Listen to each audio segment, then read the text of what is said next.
Good evening, everybody. Thank you for joining us. We'll now call to order the Kennedale City Council regular meeting, May 21st, 2024. The time is 5:30 p.m. Just to note that members of the public may join in person or online at www.cityofkennedale.com/video, but if you are joining online, there's no option for public comment. To address the Kennedale City Council regarding an agenda item, submit a request to speak form before the meeting begins. Speakers are allotted 3 minutes, must limit their comments to the subject indicated on the form, and should address the Kennedale City Council as a whole rather than individual members or staff. Pursuant to Texas Government Code Section 551.071, the Kennedale City Council does reserve the right to adjourn into executive closed session at any time during the meeting to seek legal advice from the city attorney on any item posted on the agenda. Madam Secretary, may I get a roll call, please? Yes, Mayor. Place 1, Glover. Present. Place 3, Michaels. Present. Place 4, Gary. Present. Place 5, Navarez. Here. Mr. Mayor, you have a quorum. Thank you. At this time, we're going to have our invocation and pledges of allegiance to the U.S. and Texas flag. Councilman Navarez is going to say our invocation. Councilman Mayor Pro Tem Michaels is going to lead us in our pledges.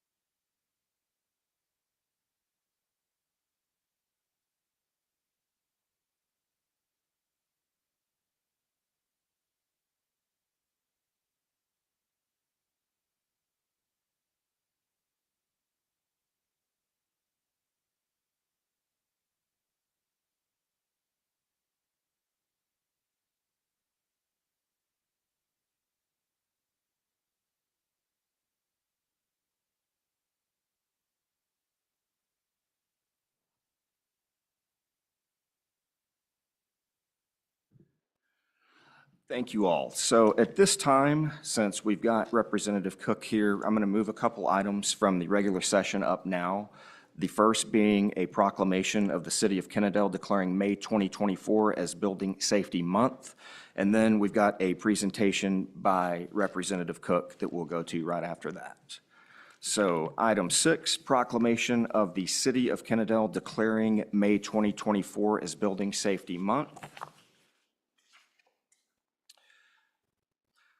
Whereas the City of Kennedale is committed to recognizing that our growth and strength depends on the safety and essential roles of our homes, buildings, and infrastructure play, both in everyday life and when disasters strike. And whereas our confidence in the resilience of these buildings that make up our community is achieved through the devotion of vigilant guardians, building safety and fire prevention officials, architects, engineers, builders, tradespeople, design professionals, laborers, plumbers, and others in the construction industry who work year-round to ensure the safe construction of buildings. And whereas these guardians are dedicated members of the International Code Council, a nonprofit that brings together local, state, territorial, tribal, and federal officials who are experts in the built environment to create and implement the highest quality codes to protect us in the buildings where we live, learn, work, and play. And whereas these modern building codes include safeguards to protect the public from hazards such as hurricanes, snowstorms, tornadoes, wildland fires, floods, and earthquakes, and whereas Building Safety Month is sponsored by the International Code Council to remind the public about the critical role of our community's largely unknown protectors of public safety, our local code officials who assure us of safe, sustainable, and affordable buildings that are essential to our prosperity. And whereas Mission Possible, the theme for Building Safety Month 2024, encourages us all to raise awareness about building safety on a personal, local, and global scale. And whereas each year in observance of Building Safety Month, People all over the world are asked to consider the commitment to improve building safety, resilience, and economic investment at home and in the community, and to acknowledge the essential service provided to all of us by local and state building departments, fire prevention bureaus, and federal agencies in protecting lives and property. Now, therefore, I, Brad Horton, Mayor of the City of Kennedale, do hereby proclaim the month of May 2024 as Building Safety Month. Accordingly, I encourage our citizens to join us as we participate in Building Safety Month activities. All right, thank you all. Now, moving on to regular session reports and announcements, agenda item 7, we've got a presentation to honor Fire Chief James Brown upon his retirement by State Representative David Cook. Representative?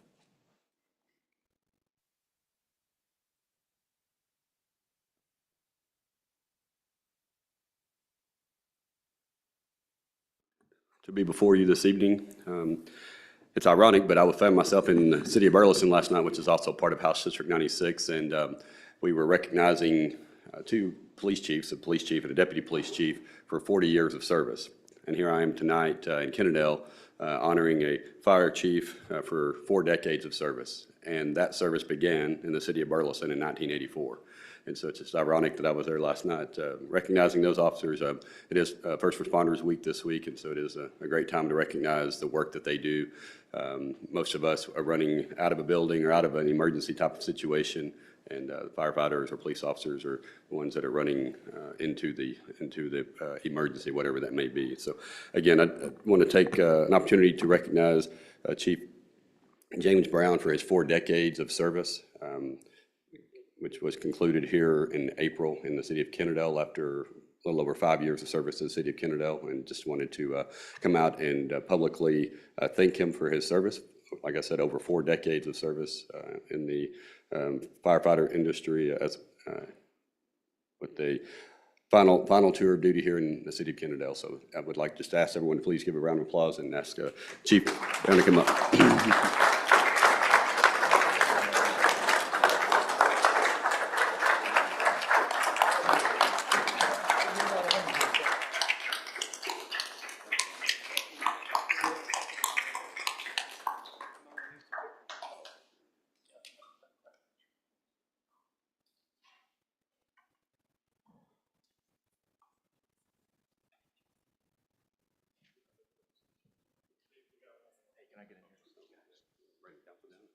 Yeah, council.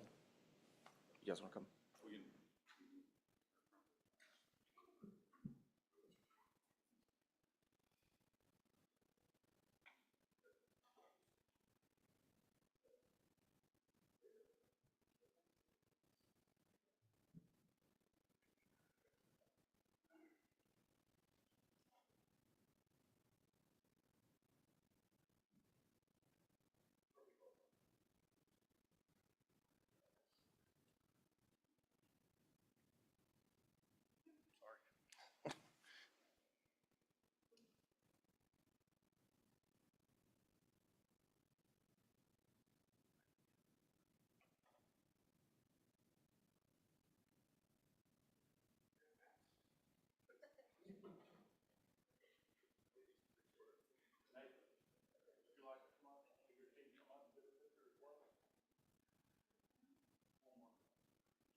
All right, at this time, we're going to move to our visitor and citizen forum. At this time, any person may address the Kennedale City Council about items not on the agenda. Rules and procedures for addressing the Kennedale City Council are included under call to order. Neither formal action nor discussion may occur at this time. Those wishing instead to speak on an agenda item should indicate their desire to speak as the Kennedale City Council considers that item. Do we have anybody signed up to speak? Mayor Horton, there was none signed up to turn in. None signed up? Anybody? Going once? Twice? All right.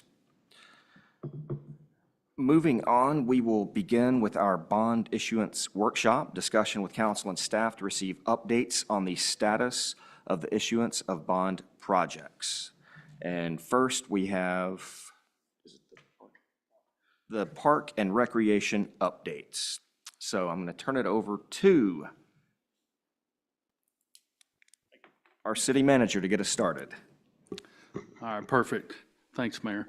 I wanted to have a discussion on in reference to our Parks and Rec.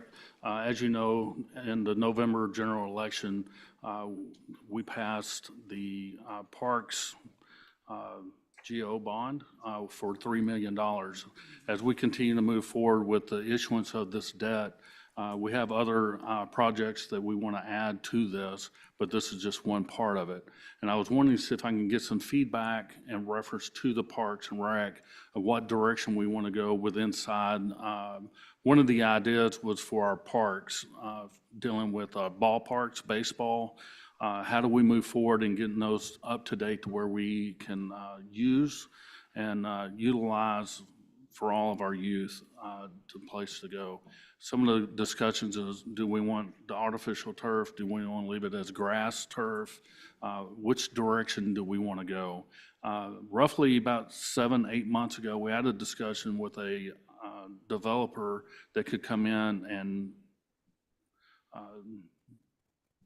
produce a artificial turf. What I need to know for sure is that the council's desire to move forward with that, or do we want to have grass?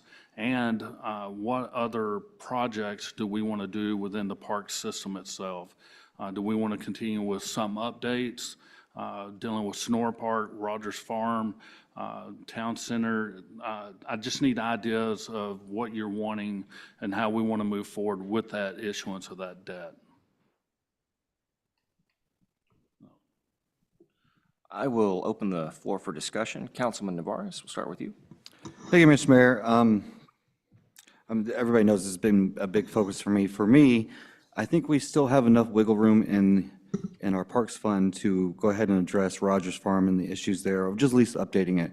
As far as the $3 million, that should be, for me as well, the focus of the baseball fields or baseball/soccer fields or some sort of phase one or whatever we can afford with $3 million or with partnerships. As far as the grass goes, there's issue when you have turf, and the issue is, especially with the use that we would have for the baseball fields or even a soccer field, we would probably have to replace that every 5 years or so. That's, if I remember from the high school, their football turf lasted just about that. It needs to be replaced before it got replaced again the last time. So that's my biggest concern, is that cost is slowly rising over the years as I see the schools replace their turf. And my concern would be that it'd be $250,000 by the time we would have to replace it within a decade. So grass is the way to go. My concern with that is, if you've ever been on the baseball fields, the dirt's not the best in the world, and if we don't keep up with it maintenance-wise, that grass, it will just turn to dust like it is up there right now. One of the things we've discussed is hiring on staff if we ever need to open up for the water department or the parks department, is to have somebody who specializes in grass. That's something that the city has needed over the decade, not just for the baseball fields or football fields, but for our parks and just general grass around the city itself. So that's something that could be addressed, so that way we can have the lawn, and the maintenance would be a little bit cheaper, and hopefully it'll last, a good 10, 15 years before we might have to put new grass on, if that's needed. And there's always a way that we can, patch it as we go or fill it with seeds as we go. But that takes a specialization, and it takes somebody who, has a 4-year degree in grass, which UNT does offer, if you're ever interested. That's for me. I think we can do both. I think we should go ahead and issue the debt, and then that way we're ready. I am curious to see, we hired somebody to bring us some projections or what it might look like. I haven't seen that yet. I would love an update on that. But for me, I think we should have the Parks Board next month talk about Rogers Farm, what needs to be addressed there, so we can discuss it next month. And I think we have enough funds to cover at least most of that. And if we issue the debt, then there might be that little inch above that we can go above and beyond at Rogers, that we can just pull, $20,000 or whatever from the bond itself, since it's for parks. That's just my 2 cents on it. Would you prefer a turf, artificial turf, or grass? No, grass. My concern is the turf. We would have to replace that every 5 years, just for overuse. Just average use at the high school created a situation where it was every 5 years. So if we rent it out, let's say, to clubs, KYA or whomever, some of the professional clubs out there, then if we build it, they will come. If we do that, it's going to be overuse, and we're looking at every 2-3 years maybe, and that's my biggest concern with that. As far as any updates to any of our parks, do you have any recommendation, even outside the bond issuance itself, to give maybe a little bit further explanation of some of those updates? We have been in a lot of conversations with our parks, what that may look like. Is there any suggestions that we can share with the parks that you would like us to look at? Some of the things we're currently looking at is lighting, security at the parks as a whole, an entry gate to be able to have more security and lighting. There's no lighting currently at Sonora Park, and very, very little at Rogers Farm. Is there anything that you can add to that or request? Yeah, before I joined council, the Parks Board did have a huge several-month meeting about spending some of the money and what we wanted from our parks. And a lot of us has spoken to citizens what their needs is. Some of it is just updating what the modern person needs. For example, we don't need horseshoes anymore. We could use other modern games like pickleboard, for example. I think the biggest things that concern me is the lighting. I've always wanted lighting around Sonora Pond. I think that's more of a safety issue. Police officers can come in with one spot. They can see on the other side of the pond where they kind of hide back there. And just for those December 7 o'clock people walking around the pond, this is a safety issue. I heard about the gate. I'm fine with that as well. I think the updates we have done to the park system over in Sonora are fantastic. I've gotten nothing but compliments about it. I even found out, I took the kids out there in March on Saturday, and the people who we purchased the slide from came out and did all these special photos with aerial photos. And the reason why is because that particular equipment is the only one of its example in a 400-mile radius. The next one that has it is in Houston. So they wanted to show it off on their Facebook wall and social media for the DFW area. So I think it's special what we've done. I've heard nothing but compliments. I think the focus should shift to Rogers. And Rogers, I would like to see, and I've been looking at Mansfield basketball courts and how they present it, and of course they have it a little bit bigger, but they have the basketball goals surround the outside to create a couple half courts, and then if needed, there's a full court there. I think a light for late night summer basketball would be great. I do see a handful of young men that walk over there towards the evening to do basketball, but they only last for so long without lighting. The playground equipment needs to be updated. I think the need, and if you went to Bark in the Park last Saturday, I think the need of a dog park is a good possibility and a good discussion we should have. I think the Modern family has a lot of dogs, and if you went there, it was packed on Saturday.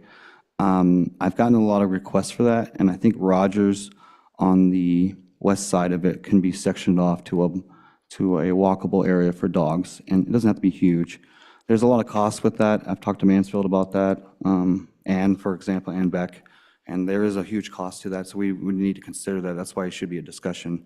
But I think that's a huge possibility to go there. I think it would be, the surrounding areas have lots of dogs. Steeplechase, I see people walking down there. I see Mayor Johnson walk down there with his dog all the time. So I think the space could be better utilized for something like that. Otherwise, the fence, we need to fix the fence around there, lighting as well, just the playgrounds. I think those should be, a new sign over there, it's kind of worn down. I think just a simple update to those kind of handfuls of things from the funds we do have will make a difference in that park. And then things like maybe a dog park could be utilized with the bond itself. But I think the request is enough. I get enough of those. It's not like just 10 people. I've probably had a good 50 in the last 8 years. And for the ratio of people that vote or interact around here, that's a lot.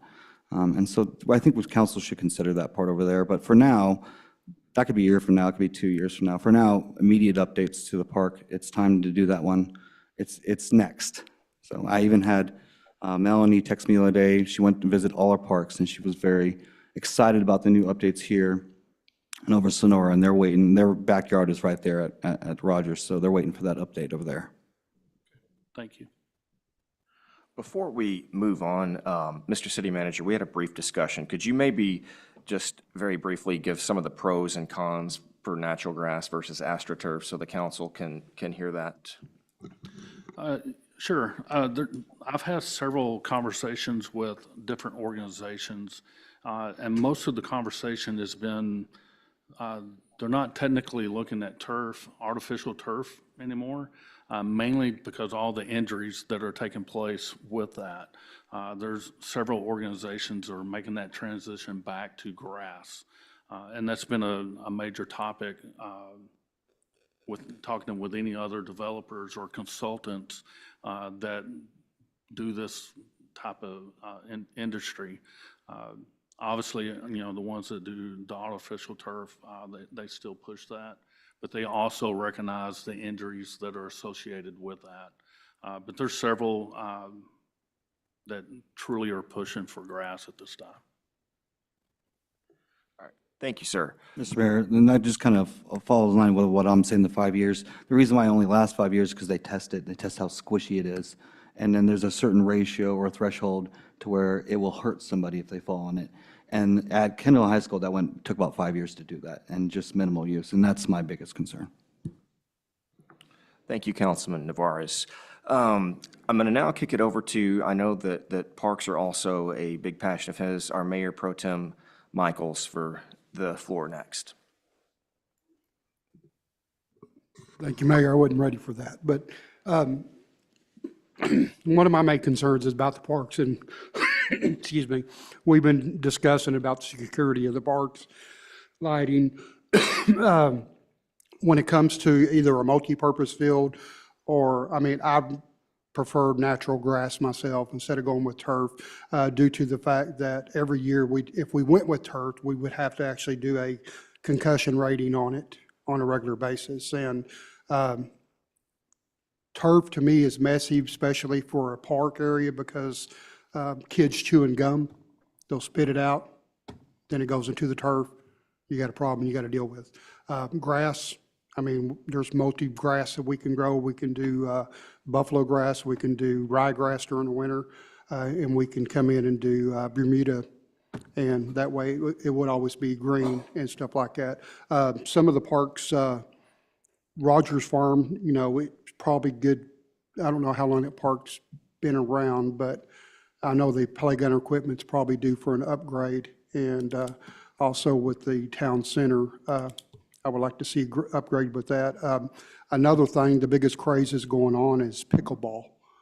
you know, so maybe some pickleball courts down at Sonora with lighting and gating and stuff like that. And maybe we can, I don't know a lot about pickleball, but, you know, I noticed like other parks, they do have tennis courts. And I don't know if you can take a tennis court and turn it into a pickleball.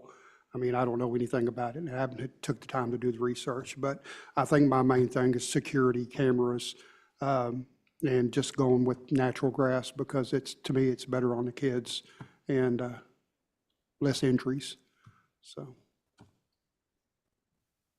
Thank you, sir. Councilman Glover? Thank you, Mayor. So I echo Councilman Neverez's and Councilman Mickles' opinion on real grass versus turf. Turf, while it looks cool for professional teams, for us, I think just go natural grass. I would be curious to know about the additional maintenance costs around that, just long-term, just so we have a number: water, fertilizer, seed, mowing, et cetera, et cetera. Regarding security, I believe the chief has some remote cameras in his budget for 2025. We might be able to help pay for those, at least for the parks, so that they can be remotely monitored. So that would be great for security, as well as additional lighting. Regarding the dog park, I've been 2 years ago, we would go to a different one in Dallas. It was a mud pit. I mean, the dogs just tore it up. I don't think you ever put seed out there because it would never grow. So we'd want to look at that some more, I think, to see if it is feasible. And then Manager Hold, not to put you on the spot, but do we have any potential partnerships that we could explore for the park? Is that something we can discuss now, or or is that too early to talk about? I don't mind. One of the organizations I've been having quite a bit of discussion with is the YMCA. They do have a very strong interest in coming in and partnering with us. And I also believe KYA has that same interest as well. Now, to the extent for either one of those organizations, my discussion has not went that far. But YMCA does have a very strong interest in coming to help. Councilman Gary? Well, I pretty much echo everything the other gentlemen have said up here. I think grass, the safety, the injury aspect of grass versus turf, and like Mr. Glover said about the, we would just need to know what the long-term maintenance cost of that is, whether that's irrigation, seed, sod, everything like that, what that costs, or kind of a good estimate on what that'll be every year. But as far as the fields, I think that would be the best way to go. And the security, if we can loop the police department in on some of that security, that'd be great. As far as the other parks, Rogers Park, obviously that needs some work. So I agree with Jeff on that. And, in Sonora Park, it's better than it's ever been. So just make a few improvements there, and we should be well in line there. So that's my thoughts. So it seems that, there's a lot of support for some additional work at Rogers Park. And, I remember back in the fall, it seems like there were still some items that we needed at Sonora Park. Is that accurate? I want to say the cost was maybe 400 to 600,000, something in that ballpark. I know some things have been done, but are there any further things that our citizens have been asking for at Sonora Park? One of the things that's been brought up numerous times is a shade covering over our new playground equipment. That cost is tremendous to be able to do that, mainly because of the height of it. At this point, I don't recommend doing that, and same thing for some of the consultants, they're not recommending that either, just because of the cost effectiveness that goes with it. One of the things we're also looking at is shading some of the picnic tables that we have, is to put shade over those, and building a new pavilion that's next to the playground currently, which will help with, birthday parties or anything to that nature, and obviously giving shade for the parents or guardians that their kids are playing on the playground itself. The other part that we're currently looking into is the security and lighting for both parking lots and a gate to prevent any vandalism or anything past the park issuance of security. If I may, Mr. Mayor, when I spoke to the company that applied from, and I told them, well, it'd be nice if we had to cover what's going to be impossible. One of their suggestions that they said that they've done in other places was basically you build off the top a metal umbrella surrounded. I don't know how much shade that would give, but basically instead of having this big old hut around it, but you just pull poles, like flag poles off the side, and then mount shade on top of that. So that was a suggestion from the builders. So I guess at this point, with some upgrades or additions needed at Rogers Farm, Sonora Park, that's going to, cut into some of the budget. And I'm assuming, are we going to still have funds left over to do something with the fields? Sorry to put you on the spot there. No, that's a good question. We still have some funds and revenues in our park maintenance. So we still have some revenue there that we can utilize, particularly as we move forward with updating our parks currently. For instance, the security issues that we're looking at Sonora, we're going to utilize that park maintenance funds for that. We can do the same thing for Rogers Farm, or even if we're doing a park, dog park, things of that nature, we do have funding for that. Those costs are, I don't want to say at minimum, but they're minimum compared to buying a playground. The playgrounds are obviously extremely expensive. We can update some of the ones that we have. Just kind of give you an idea, if you come in and put a seats hall or something like that, someone's been literally $20,000, $30,000, $40,000 to replace some of the playground equipment we currently have. That's been some of our biggest debates, is how do we go in and replace some of those playground equipment. The parks has had several discussions over it. I believe as we move forward, we'll have even better direction, a better vision of exactly what we're going to be able to do. I think right now the biggest issue or the biggest concern we're looking at is getting the security for Sonora Park and for the ball fields to get it where we need. There's no lighting out there at all. And obviously Rogers Farm will be the same way. We'll put an emphasis on that. The other thing that we're looking at Sonora Park and at Rogers is updating the sign itself. We have electric to those. It'd be good to get them illuminated so it can be visible throughout.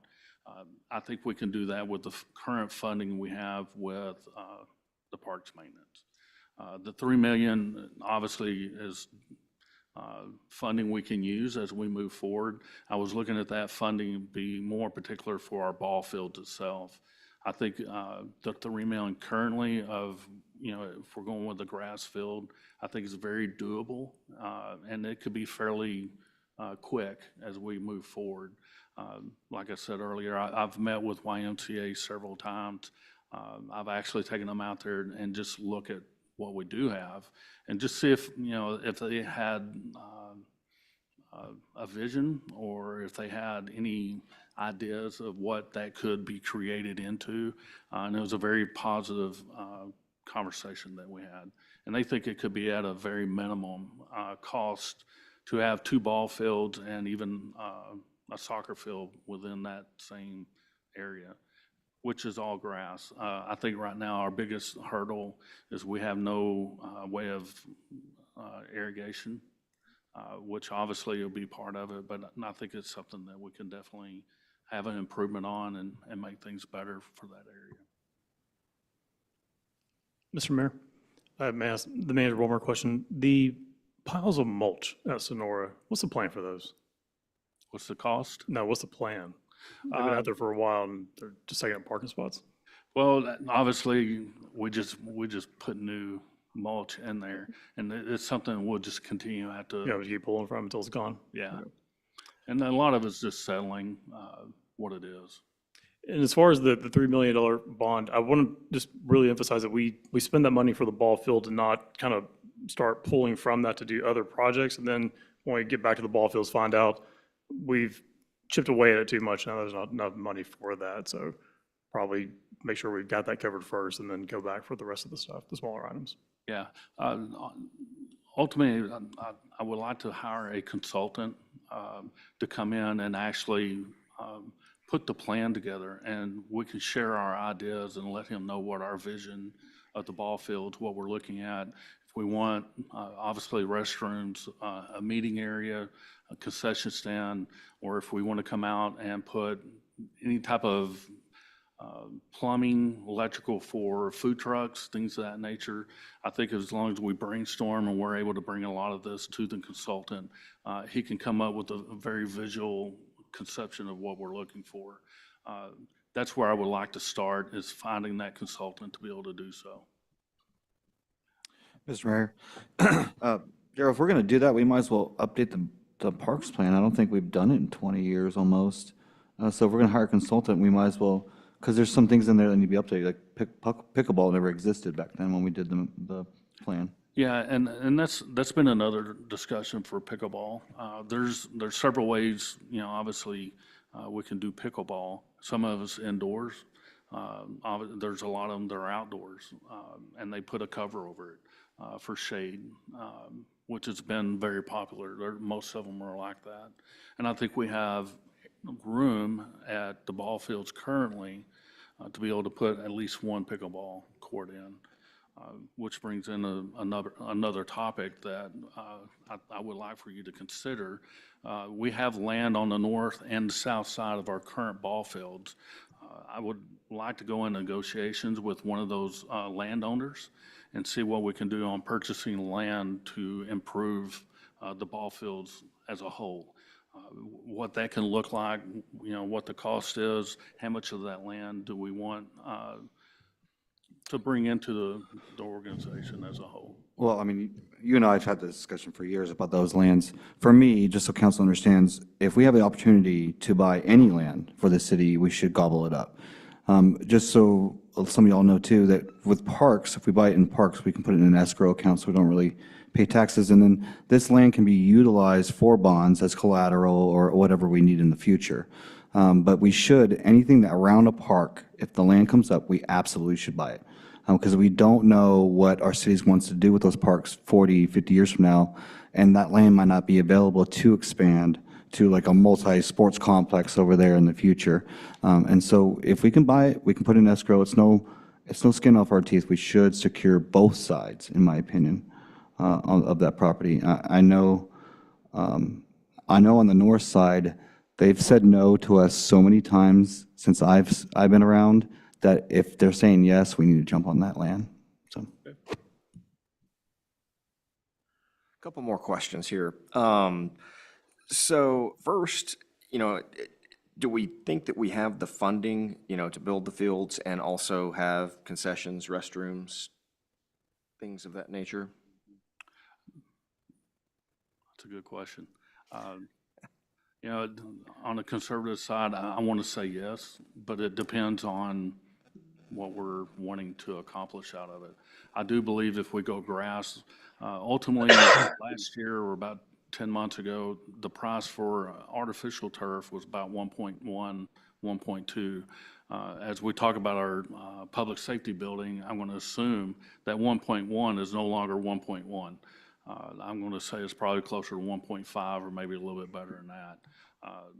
So I believe if grass is the direction we go, I think the 3 million is very possible to be able to accomplish everything that we're wanting to do for the future of that park.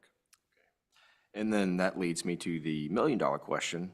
Assuming we do what we want to do for the future of that park, do we currently have the staff, systems, infrastructure to be able to maintain it? I think currently we do not. I think that's another part that the consultant will be able to help us to give an idea of, one, what is the need? How do we move forward with that? And what does that cost? We can go and get bids from outside sources to maintain that.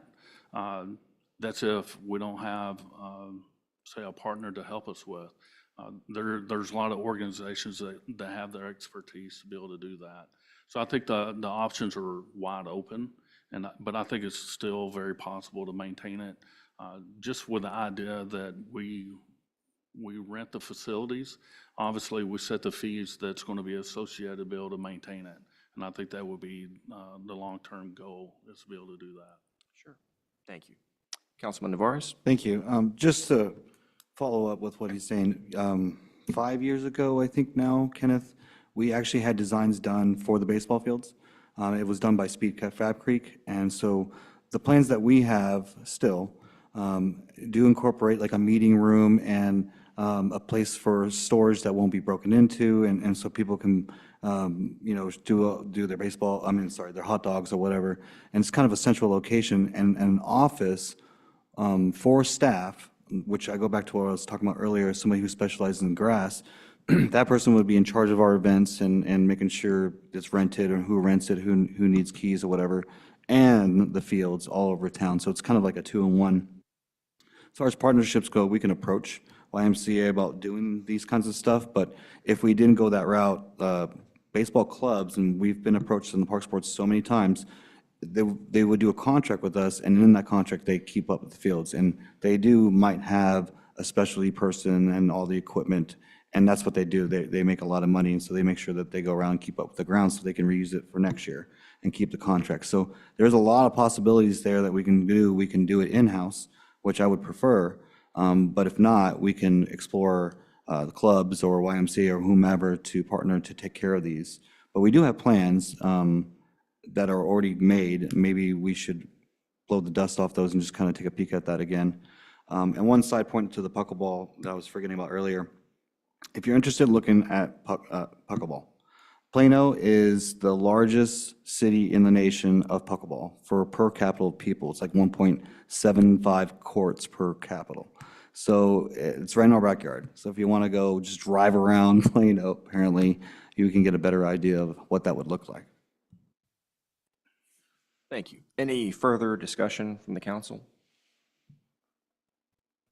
Mr. City Manager, do you have enough direction from the council to go do some research, get some answers, and then bring that back to the council? I believe so. Okay. We're good. Thank you, sir.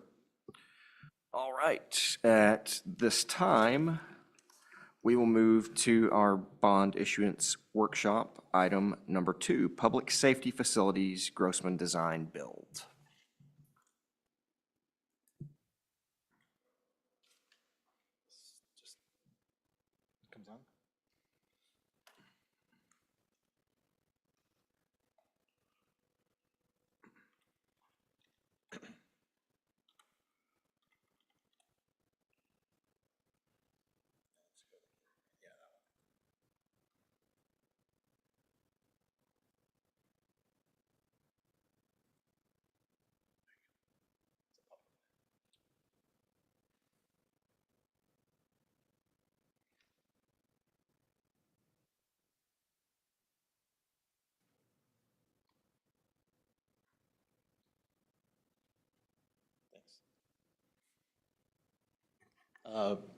Mayor, Council, thank you for the opportunity. I'm Eric Grossman with Grossman Design Build.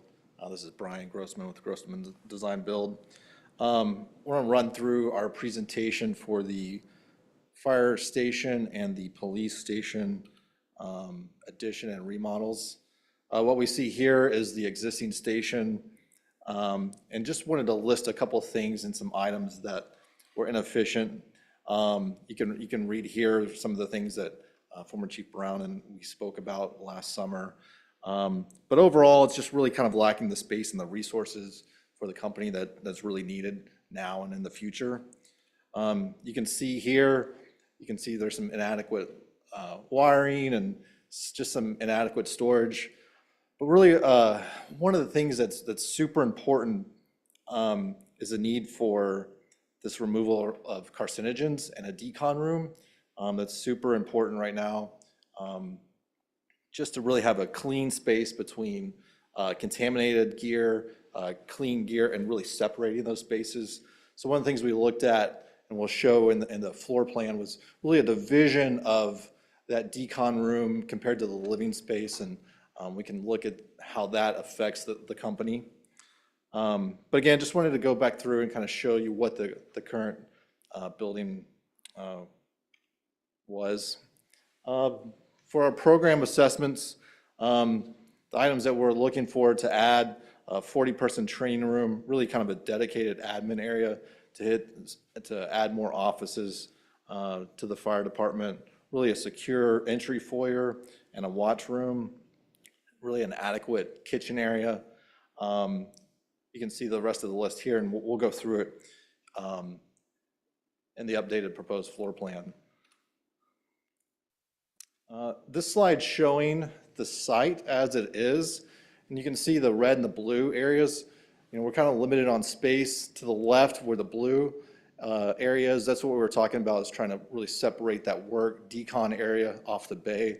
We're kind of limited on space there as that topography rises back up to the road. And then in the area on the red, you know, we're obviously limited to the street, but that does drop off, and so there is some topography limitations that we have to work with there. And then really want to eliminate that drive-through and just make sure people don't cut through into the neighborhoods. You know, it provides a traffic issue with people driving behind the station, as well as just a general safety issue. This is our proposed site plan.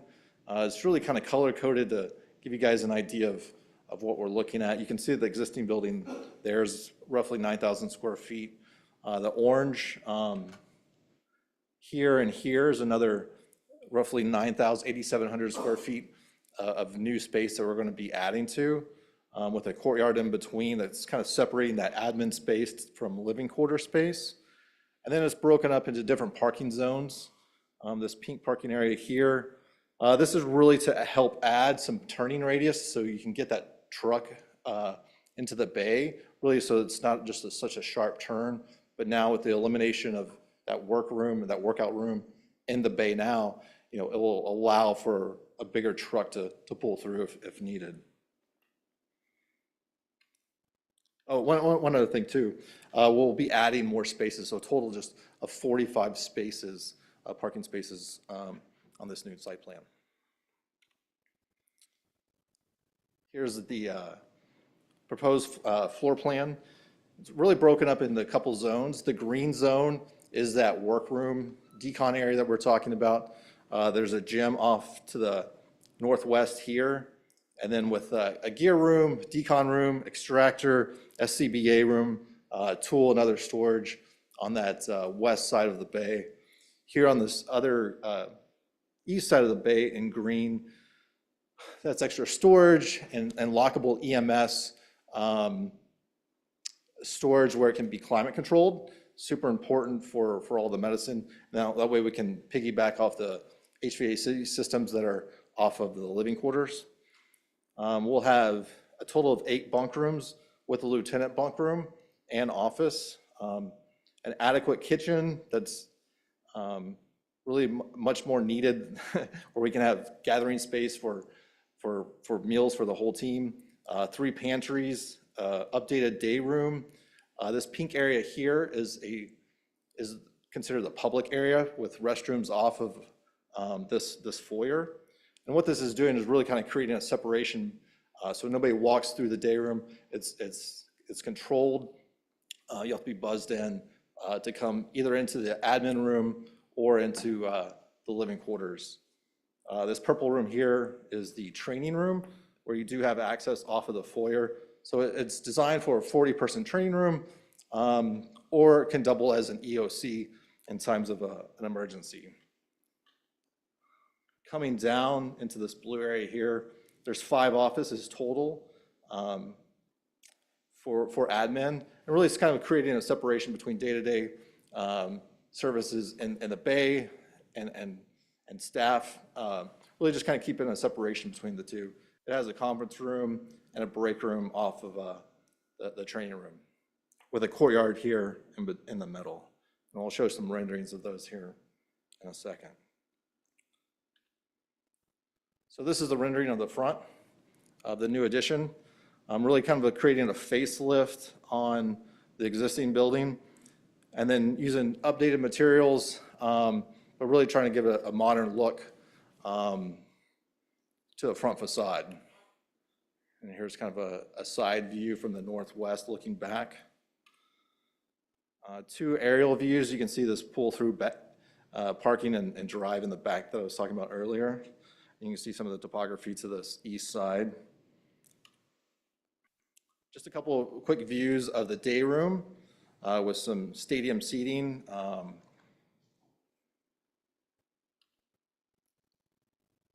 Kitchen with a large dining table. Lots of workspace.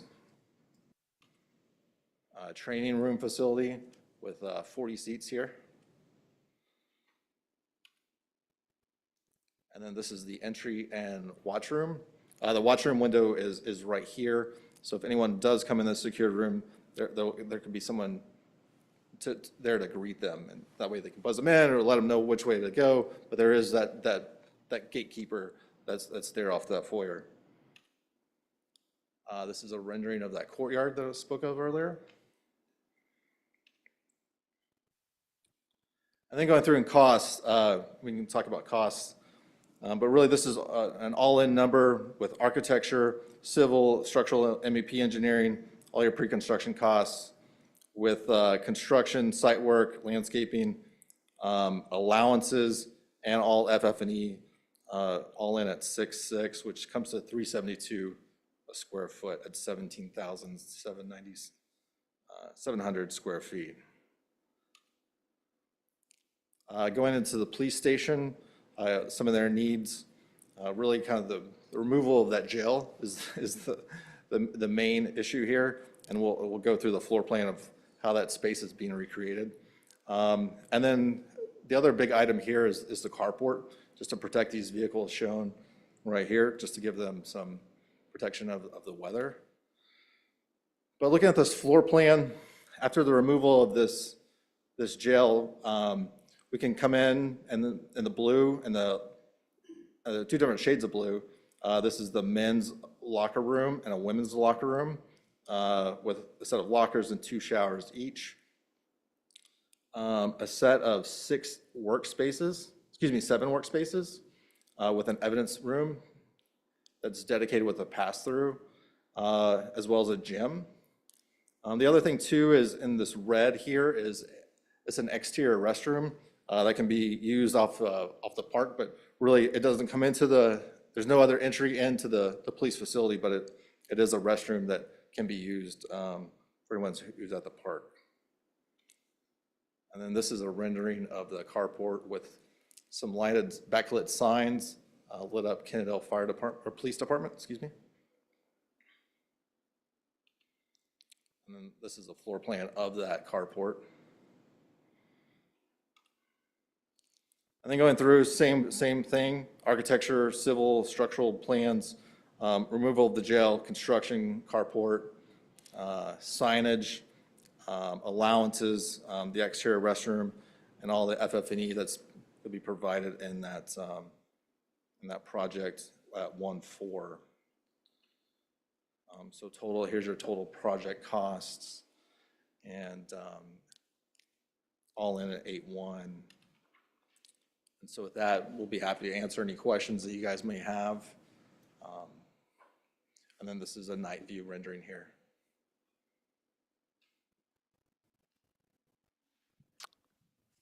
Councilman Navarez? Thank you, Mr. Mayor. Approximately how many spaces will the staff have to park? Because you're taking a huge chunk out of their parking lot.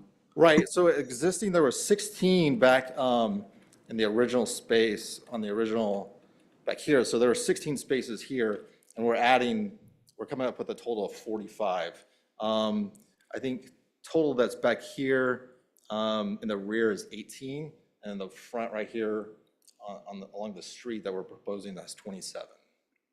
Okay, and then as far as the building goes, we're updating the network infrastructure too, as well? Like access points, the wiring, Correct. and that's included in that price as well? That's correct. So you can see, I don't know if it's hard to see on your monitor, but These dark lines here are the existing building, but everything in the existing building will be gutted, all new wiring. So it's basically building from scratch, keeping some exterior walls, but yeah, like you said, everything's new inside. And then with the police station, we have our server over there. Are we going to be ripping that out as well? That's going to be moved down into this electrical room down here. We've got a quote for that.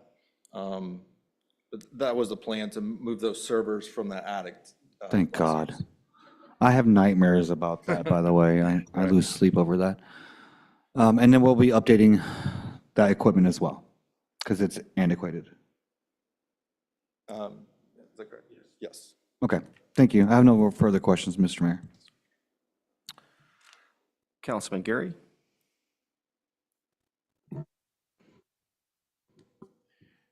I'm going to sound a little wet behind the ears, but where is the jail cells or jail going? Currently, You said it is an old barracks Mhm.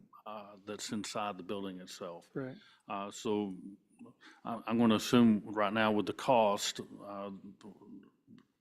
that's compensating for that steel price. I don't know, it's huge.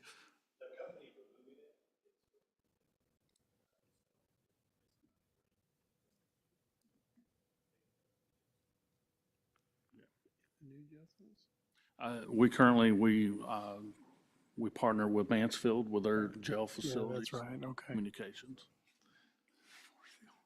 Okay, gotcha. Thank you.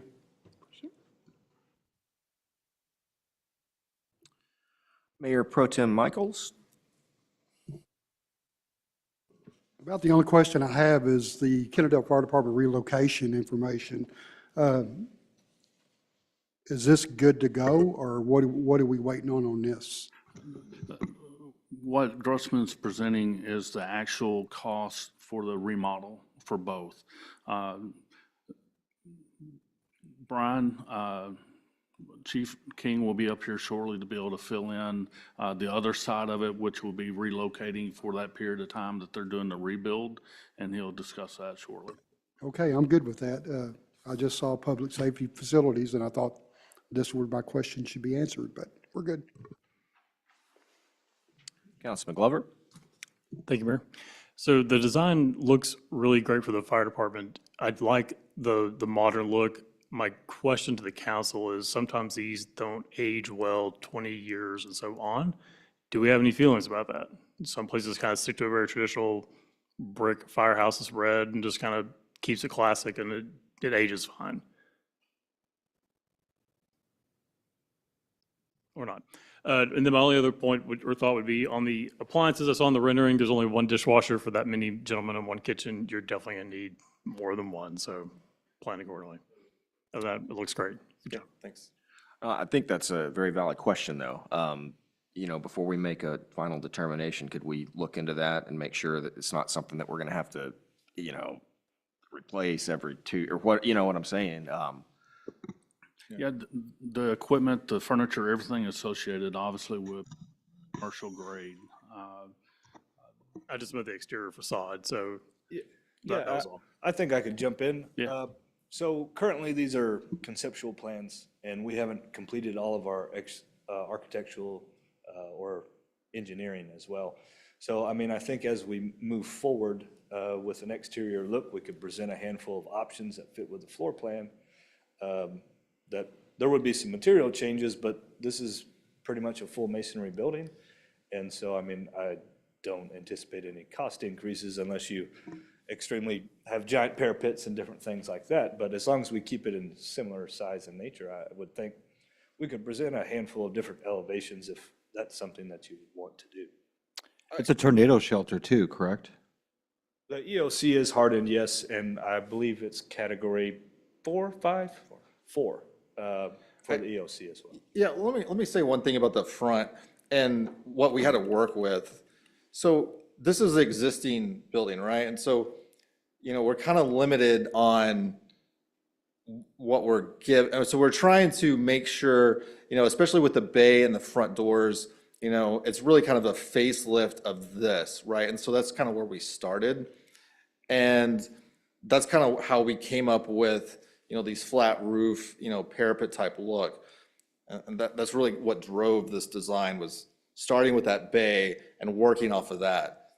And like Brian said, I think when we're, getting deep into, our actual architectural design, I don't have a problem with trying to present another, look or some colors if the council wants to see that. I don't have an issue with that. But I was just wanted to say where that looks came from or originated from was how do we facelift a tilt wall building? And that was the challenge, right? So that's where that originated from, right? So assuming, just say we break ground tomorrow, what kind of time frame would we be looking on for this entire remodel? 12 months? All right. And so the total cost for both buildings, $8.1 million. I know this is an estimate, but are there any unforeseen variables that could cause those costs to fluctuate?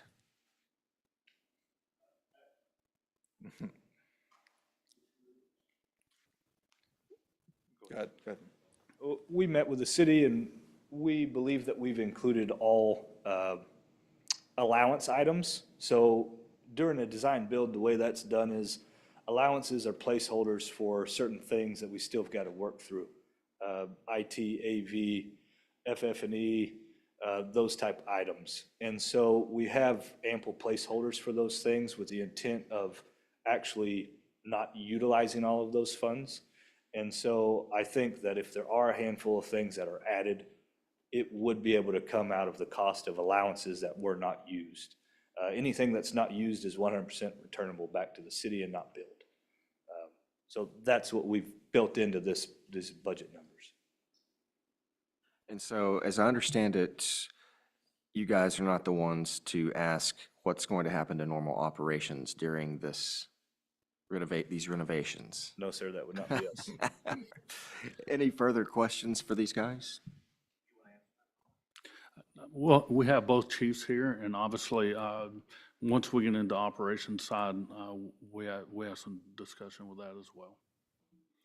The only thing I wanted to follow up on is the server room. I think, especially if we're talking about things like this, moving forward with this app, I think we're at a point where we might not need an on-site server, and we can go completely cloud. If that's the case, then we wouldn't need a large air conditioning room in the police station, and they can better utilize their space the way they need to. I think that's something that we should explore before we bang on this, getting that Genius or these guys to explore, moving to a more paperless off-site network, because I don't think it's necessary. What I see what I see upstairs at the police station in the attic, I just don't see it. We don't need it anymore. It's not a function of our government anymore. And I totally agree. There are some things we're going to have that maintenance area for our IT, particularly when we're talking about radios. Obviously, we're between Fort Worth and Mansfield. We utilize both radio systems. So we'll still need that IT room per se, also just for internal stuff for the police department by itself. And as we move through, not only tonight, but as we go through the budget process itself, one of the things we'll be presenting is going to the cloud, which will be part of it, along with some of the software that we're looking at for tonight as well. And Mr. Mayor, regarding the server room, I had 2 points on that after Councilman Navarro spoke. One on the drawing, the server room, it looks like there's an exterior door going into. Was that accurate? Was that open to the outside? In the police station? Yeah, that's the electrical room.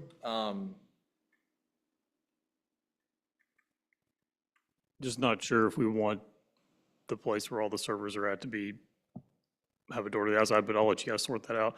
And then Councilman Nevers, as far as the going completely cloud, probably need a hybrid approach. We can talk about that with the teams in question, because offloading dash cam, body cams, you're going to want LAN fees probably before you go to the cloud with that. So we can look at archiving that to a cloud solution once it's off the. And I agree, the police department would be a separate matter because there's laws that govern them. But as far as the functions of the government, if we're talking about doing all this stuff, and we're on the cuffs of, completely digitizing our records anyways. I think that server room is just absolutely obsolete. It doesn't need to be a control factor of all the workstations, for example. I think they can all be independent and just log in to a VPN remotely somewhere, which would be a little bit more stable, because again, if the power goes out the police station, this whole city's down. Would the renovations have a generator? That's a good question.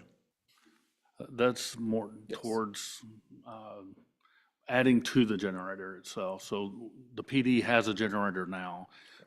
In reference to emergency operations, that generator will feed the current IT room and what was our communications center. And throughout the police department, it provided, electrical to those rooms. So it was more of an EOC concept. And if I'm misunderstanding, please jump in. That's to add more to that generator to give more stability to the police department as a whole. It's not a new one, correct? Yeah, that's correct. Thank you. If I may, another thing, I think you mentioned asbestos removal. This estimate includes that, right? Are there any other, like, environmental considerations that we need to take into account with all that? I don't believe, I mean, yeah, I think asbestos is the main one that but off the top of my head, no. Okay. Yeah. Okay. Any other questions from council? All right. Thank you. All right, thank you. If I can, Chief King, do you mind coming up? This will be a second part to Grossman's side. Chief King will explain the transition from the current fire department to a second location to be housed during the construction of the remodel. Chief. Mr. Mayor, Council, I can answer any questions that you have with the, obviously, we're going to have to relocate, obviously, seeing how we're building on the site where we're currently at. And these are things that we have been talking about for a year now. And we have some preliminary things and costs, and if you want to know where and when and the duration. So one of the things that we looked at was we needed a place where we could put apparatus, obviously. They need to stay cool in the summer, and in the winter, they need to be in a spot where our water doesn't freeze in our tanks. So what we came up with was, I would like to mention, we do not currently have a signed contract yet, but it is in the works and could happen whenever we need it to happen. And that's with Southwest Ambulance, if you know where they're located at. So if you look at their main place on Meadowview Drive off the Parkway, that kind of looks like a fire station. Well, across the street from there, they had built a new metal building, which has bays that almost kind of looks like the front of our station. And that would allow us to be able to park those apparatus inside that. That particular place would be a 12-year lease. Maybe, sorry, 1-year lease, 12 months at, that would be $72,000 for the year. That's $6,000 a month. Another thing that obviously we're not going to be able to live in there. So we looked at going with Will Scott Mobile Mini, which they do contractor sites where they'll come in and they'll bring in a mobile building, and they'll work out of that for the duration. So this would be a 70-foot trailer. What that would be for a year, that would house all 6 members. It would also have, we wouldn't have separate living quarters, but we'd have to kind of double up. But we'd have a day room area, the living quarters, and then there would be a couple bathrooms with showers in there. Associated with that would be moved on that location at Southwest Ambulance next to that metal building. Now, the costs associated with that, that's $43,000 $284.07. Now, there's extra cost because we're gonna have to get water to that, we have to get sewer to that, and we have to get electricity to that. And right now, with sewer and water, to the trailer, that's $16,834. $5,000 for electrical. That would take care of our living space, that would take care of our apparatus. Now, what was added in there was $10,000 on any other electrical needs. So currently, that building is not set up to be a fire station. So there are certain items inside that metal building. It's more like a workshop type, fixing vehicles and whatnot. We have electricity that's dropped from the ceiling, drops to plug into these apparatus. They have to stay cool. So the ACs are running on the ambulances and the engines to keep our drugs cool. So those we'd have to look and see if we have enough of those. If not, we'd have to add those. Another cost is our breathing air compressor. We have to refill our SCBA bottles when we get done, when we use those. And so we would need that. That's an essential item that we'd have to move over and then move back once the station is remodeled. We also need to make sure that we got enough power in that area, and we'd have to incur the cost of making sure there's a 220 to run that system. Along with that is our extractor, which is a huge washing machine that we wash our bunker gear in after it's been in IDLH environment. So we've got carcinogens on our gear, and it pulls those contaminants out. That's another major electrical where you're having to pull. It's not just a 110 outlet you're plugging that into. The gear dryer is another item that has a higher rating for electricity other than a 110 to dry that gear after it's done. The one thing that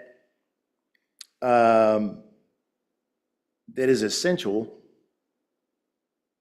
is the radio system. So how are we going to get our emergency calls? Right now, we have a tone system that lets us know when a call comes out, lights come on, and then it's audible over a speaker. So we would need to have the company that puts those in actually come out and take what we have currently and move that to that Southwest Ambulance's metal building that would be housed in. Kind of retrofit that in there it's kind of like not a complete move, but the essential parts so that we can be notified with an emergency. That itself is priced at $7,719. Is not cheap. Now, that's not the cost of a new system. That's just moving what we have. The new station would have a new system put in. The system that we have now is antiquated. Matter of fact, I don't even think you can get that system. You can't even get that system anymore. So it would be a new system that would come in, and obviously it wouldn't be the 7,000 mark. You'll see that on the bid for Grossman, you'll see the cost for that. It's quite extensive. Some of the other items that we look at with that move would be lockers. Anything that I'd added in there that we were going to use in that temporary site, we would be able to reuse in the new station. I didn't want to buy something that was a throwaway, and then just because we're in this temporary quarters, and then we just kind of wasted our money. I mean, I wanted to make sure that I could use that stuff at that other location and bring it into the new station. One of those things would be lockers. So currently, the lockers that we have now in the bunk rooms that the guys use, they're pretty big. We would not be able to kit those in that mobile building. They just would not fit, especially if you're doubling up. That's 6 lockers instead of 3. And if you've ever been to the station to see the size of the lockers, they're pretty big, and they're in an open area right now. They just wouldn't fit. Some small furniture items that we can also use in the new station as well that would fit in that mobile building for a year's period of time. And then one of the concerns was, what are we going to do with the items that are in the current station that we're actually going to reuse, but don't necessarily have to use it in the temporary building? Storage was going to be an issue. because we weren't going to be able to use anything at the current station. It's going to be demoed. So we looked at doing Connex boxes. If you understand what those are, the big, long metal storage containers that could be reconstituted for someone else, like, say, Public Works, to use after the fact. So we looked at buying them or renting them. And by far, it makes sense to buy them. And you're looking at $2,500 to $3,000 a piece versus $9 to $10 for the year to rent them. It makes no sense, especially if we have an entity inside it that can use those after the fact. So we would need some of those on site at the construction site to house and store some of those items that we're going to reuse in the new station. One other item that was not in the bid for Grossman was, if you remember the site plan or the slide where it showed the parking area that he was talking, where the apparatus was coming in, we would have that such a long turn. It's in the well lot across the street in the back. We have electrical lines that are running down that right beside the station. So the relocation of those lines would need to happen. Encore will do that for $35,000. And it's to basically move those utilities back and out of the way so that when we're not underneath those lines when they pave that area. So that's what we're looking at as far as relocation wise. So we have a plan. We've had a plan, and we're waiting on contracts to be signed. Is there any questions on that move?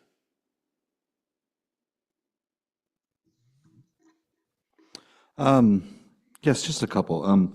You wanted to do the temporary where? Next to, on Paul's property, across the Right. street? Right. And how big was it? His metal building, No, I know how big his building, the temporary. 70 feet. It's basically a single wide trailer, 70 feet long. Okay. It would go And with the side, if you looked at it from the street, if you're on Meadowview and you're looking at the side of that building, it would be on the other side. Okay, I got you. And then another question.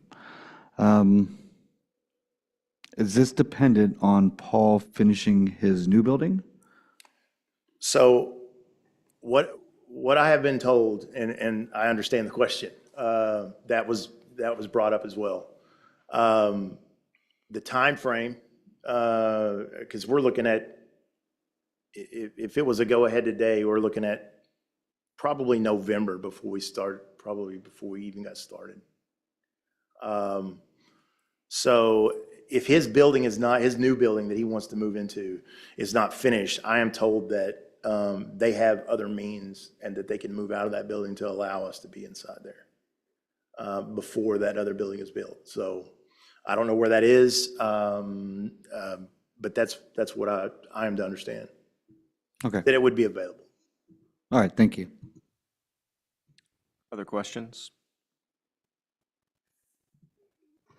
One question I have, and thank you for answering about the Encore. I was kind of curious what that was going on, but this 214,000, this is not going to be added to the bond, so this is, how are we going to fund this? No, it will be added to the bond. Okay, that's why I want to see where the funding's coming from. All right, good. Other questions? I would like to add that regarding the new construction, I went over this room by room, and I do realize that there's going to be, because there was a dishwasher. Yes, sir. I think that was Councilman Glover's question, was the dishwasher. So yes, you are correct. There was enough added in there that I have went back since and I took this room by room instead of basically by equipment. And yes, there will be more than one dishwasher. And no, it's not a rookie, it's an actual dishwasher. So it wouldn't be, not a person, but we decided with the size and then, because you got to look at the layout with however many bunk rooms. So we've planned for the future with this building. So the bunk rooms that you see in there, you see 9, but they won't all be filled. I mean, not immediately. There'll be 6, and that's to plan for the future. So yes, we have took that into account. If this was all full, that's how I kind of looked at it. If all these guys are in here, obviously we're going to need another dishwasher, and that's a fact with a lot of the other items that are in the station as well. So. Just one more question. How does your staff feel about being in a temporary for a year? How do the boys feel about it? I'll tell you. Well, I mean, they're. I wouldn't say they're just ecstatic about it, Sure. but they understand the end result. Myself, I've lived in some pretty horrible places all around the world, so it doesn't bother me at all. But for someone that hasn't, I get that it's going to be a little cramped, and it's obviously it's not going to be the same. But these guys want something that they want to be proud of, and I think that this with the most important thing of all is the cancer awareness and getting rid of those carcinogens and making sure that we're not getting as much as that. I mean, we're already getting it. We're trying to limit it, and so these guys will be proud of this. I mean, this is something to really be proud of, and so I think that for them, yeah, it's going to be uncomfortable. But for a year is not too much to ask, and I don't think a year is not too much for them to give, and they understand that to have this to be proud of it. I think we'll be good. I guess my only concern is, it's always been an issue, the revolving door. You and I were talking about this earlier today. I guess just keep an eye on morale, and is there anything that we can do to help you with that morale, or Rotary or whomever? Just let us know. I would like to keep them see the end result of what they will be doing for a year. Absolutely. There's lots of things that go into that, and culture is a big thing. Competitive pay is another, but in the grand scheme of things, this is exciting for these guys because they can see this slideshow, and it may not look exactly like that on the outside, and it's hard to kind of tell what's going to be on the inside. But this is a huge deal for them. It means a lot when you're proud of a place that you stay in. I mean, it is a huge morale boost to be proud of the place that you stay in. I mean, it's a huge deal. I think we're going to be okay in that area. How will the temporary relocation impact response times? So I don't anticipate it affecting response times at all. The alert system will be, we're going to get the alerts the same amount of time we would be if we stayed there. The location where we're at, matter of fact, that location is right there at the Parkway. So I would almost think that we'd be quicker, at least on one side of the other, because you're right there by Little Meadowview right there, and you're right there on the Parkway. We're not having to go through school zones. Yeah, I think it would actually benefit us being on the Parkway right there. All right. And Mr. City Manager, so just to confirm, the 214,337 would be added to the 8.1 million total. That's correct. Other questions? Yes, sir. I got one more question. Currently, the fire department has a generator right now. Is there any means of taking the generator that we have now and putting it to your temporary location?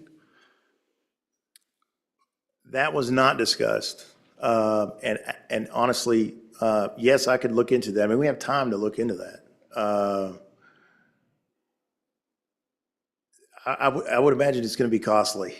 I don't know what that cost is going to be, but move that generator there into, like, it's for emergency power. Is that what you're saying, in case everything goes down? You know, and keep in mind, yes, I'll look into that. I can't imagine what that'd be, but it's going to be a pretty good price tag to that. But I will say this: if all else fails and we do lose power, what we won't lose power to is our handhelds. Okay, so we're still going to be able to get tones, even if we lose power. Now, it's definitely going to be uncomfortable. Won't have AC. Won't be light, but we will hear tones for emergency traffic and still get out the door. But there are some things that wouldn't charge. We'd have to keep that in mind. But yes, I'll look into that. But yeah, getting a new generator with a new EOC, there's a possibility of reconstituting that to that. I don't know what that cost would be, but I'll look into it. Mr. Mayor, I have one comment regarding the morale comment from Councilman Alvarez. I echo that. I'm sure the crew will have to do these, like moving equipment back and forth. Probably feels like it's maybe outside their job scope a little bit.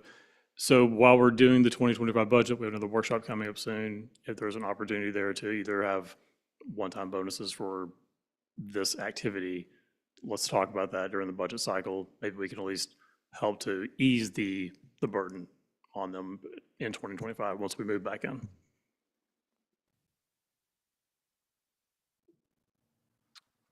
Other questions? Anything else? Mr. Horton, you look like you've got something to say, sir.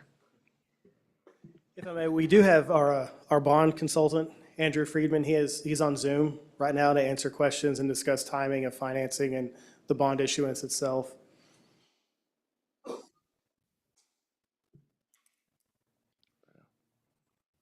Any questions for Mr. Friedman?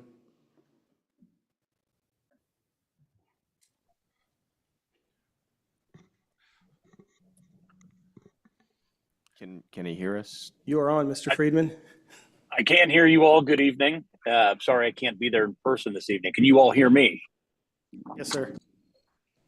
I appreciate all the discussion about the parks projects and the fire station. John and I have worked together over the last 3 weeks as you all have started getting your preliminary values in. You'll get your certified values for the tax base July 25th. So we've started taking a look at, it's one thing to know what the projects cost. It's another thing to understand what that tax impact will be as you all are moving into your 2025 budget season and setting the tax rate ultimately. And so what I can say right now is facts will certainly change as protests come in, and we'll see where your values end up certifying. But your preliminary values are higher than we were expecting them to be, meaning that we think that we'll be able to finance these projects at least within the existing total tax rate that you all have in place at this time. Now, again, we could all be surprised come July 25th and that not be the case, but I really don't expect it given the growth that you've seen. And so we're going to continue to work on that. You get updates from TAD every month or every several weeks. So John and I will continue to work through that and certainly keep you all abreast of any changes on that front. As we consider how to move forward with these financings, and this is just like the timing from our last borrowing last summer, we have to thread a certain needle to begin this process and ultimately sell the bonds once we have certified values. So we want to sell the bonds after July 25th, and we need to sell them before you adopt your tax rate. And so for the parks bonds, those were authorized by the voters. Those are sold as general obligation bonds. We can start working on that. For the public safety, that would be sold through a separate security because you don't have voted authorization for that. We'd go through a certificate of obligation issuance, which requires a little bit more lead time. Again, just as we've done in the past, we would start by bringing a notice of intention resolution before the council at your June 18th meeting, where the resolution states a not to exceed amount, what the purpose of that CO would be for, as well as outlining the council meeting that the council would entertain and award the sale of those COs and officially sell those certificates of obligation for later in the summer. So we've worked through the timing of all of that. We would structure this so that we sell the GO bonds and the COs on the same day at the same council meeting. And we would propose to sell them through a competitive offering, meaning that we put out an offering document and invite any investment bank in the country to submit their best bid by that deadline. And then we would award the bids to either the bonds or the COs to the lowest qualified bidder, meaning the investment bank that turns in the lowest interest rate on either of those financings, and then bring that to you for your final consideration at that meeting. With funds delivered again, I think we've got early September slated for delivery of those funds. So I'm happy to answer any questions that you have. I'm afraid I don't have as concrete of answers as we would all prefer, but given the timing, it's to be expected, certainly with the appraisal district and protests and that process.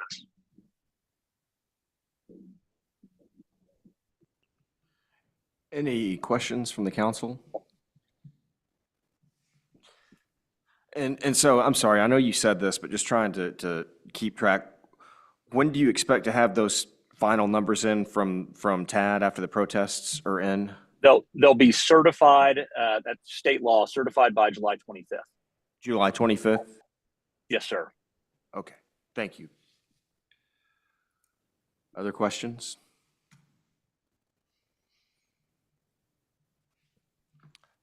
Thank you, sir, for your time. You're very welcome. We'll see you here in a few weeks. Thanks, Andrew.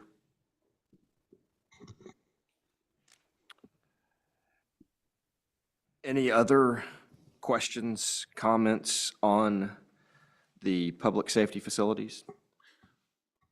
Anyone have questions for Chief Hogains for the PD upgrade evaluation? Just a quick one, Chief. You're going to do the simulator in one of those rooms? Are we moving it or? No, sir, it's going to stay where it is. Okay. Yes, sir. All right, thank you. And what about your operations? Is it going to be a major upending to your operations? I'm assuming it is, but. Well, thankfully, we don't have to sleep there, so that's going to help tremendously. But no, it shouldn't. It's going to impact that side of the building. That's our training facility. That's going to be part of that renovation. So yeah, we just won't be able to access that end of the wing or that end of the building. But the rest of the offices and where we currently brief in the sergeant's office, equipment, maintenance, that's all fine. Okay, very good. Any other questions? I just want to add this for sure. This is also for an add-on for the EDC park. We can also utilize some of that funding for the bathrooms itself that's within the park, EDC park and town center. It's been a major complaint for the last couple of years, and I think that would help tremendously, particularly with all the events that we have in the town center park. All right, Mr. City Manager, again, do you feel that you have enough direction here from the council to get any information to us to make a decision in the future? Absolutely. The biggest question, obviously, is, one, can we afford it? And Mr. Freeman, obviously, he feels comfortable, if I understood him right earlier. And obviously, next month, we'll have even better accurate numbers. But the tax roll from TAD will not be available to July the 25th. We will be bringing it to you guys for consideration to issue the debt June 18th council meeting. The idea is once that ordinance is put into place, at that point, we look at the Grossman Company to move forward with the idea that we're building. And so just to confirm, can we afford it? This is, I guess this went from about initially 6 million to upwards of probably closer to 9 million. And so this would be a CO bond. And what considerations or what concerns do we have that we could not afford this? Currently, the numbers are roughly at 14 million on valuation that we believe that we could issue that debt. Obviously, at this point, if we're looking at 8 million, then 3 million with the parks, we're hitting 11 million. So I feel comfortable in the sense to be able to move forward with that concept. And once again, as we move in the next couple of weeks, we'll have another evaluation that comes from TAD that will be obviously a little more accurate. And I think we can move forward at that point. I would say we roughly have 3 million in reserve for say, if everything continues the way it is. All right, thank you. Any other questions? Any other? Well, let us then move to our regular work session. Actually, first, does anybody need a break? Can we take a quick break, please? Yes, 7 minutes. All right, pausing here at 7:07.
It went 2 minutes long, but I guess everybody's okay with that. Well, one of the few things I do well is take a great break, so I'm right there with you.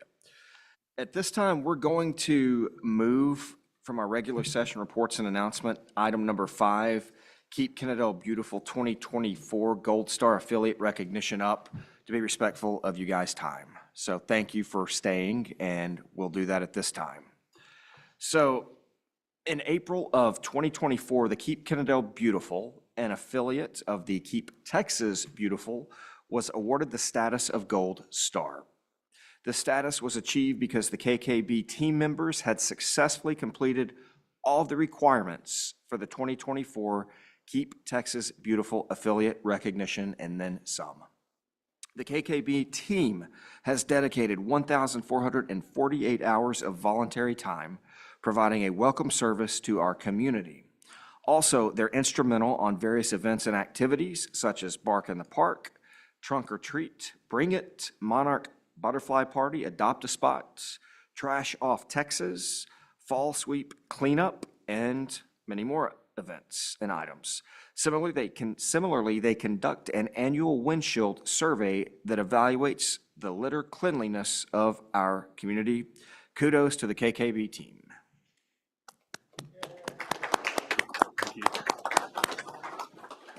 Would you like a picture with the mayor? Absolutely. Need something to throw darts at, right? Mayor, while you do that, just a shout out to Representative Cook, who also on his Facebook wall last week shared that, and to honor them as well. So they got a good shout out from David Cook on his Facebook wall, congratulating them last week.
Now let's move to our regular work session reports. Item A1, business occupation licenses. Mr. City Manager, you want to take it away? Yes, this item was asked to be on the agenda on the work session. My council member Narvaez, if you don't mind, if you'll lead us into the discussion and your thoughts on it. Sure, thank you, Mr. Hall. Mayor and council, I ran into recently, and this is something I have to do every year. I have to apply for my home businesses, and of course I have two there. So, but it's an annual thing that when I even asked Nathan to go find the paperwork, he had no idea that we even had it. And I think a lot of people don't even know that we require this. So I think it's just one of those things like you were talking about, Mr. Horton, about, cleaning up some of the red tape on the front end. So I'm asking the city to review this, what people need for their businesses. I don't mind a one-time fee or application just to tell the city that, yes, I have a home business here. But annually for that, I think is a little redundant. I've seen other businesses in town, while I'm doing business, have occupational license in their home they only have to do that once. Now, I don't need that for my business, but I just think it's one of those things that we can cut out. I'm not sure if it's an ordinance and we have to do an ordinance or it's just an internal thing, but I wanted to bring it before council. This is something that I found that I think that we can get rid of. Mr. Gonzalez is here also. If we need further dealing with our UDC, he could definitely fill in for that.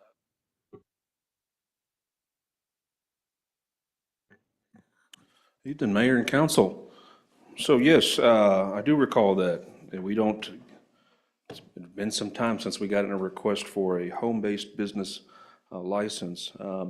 One of the things coming aboard, I noticed in Kennedale is that we have a requirement for business licenses.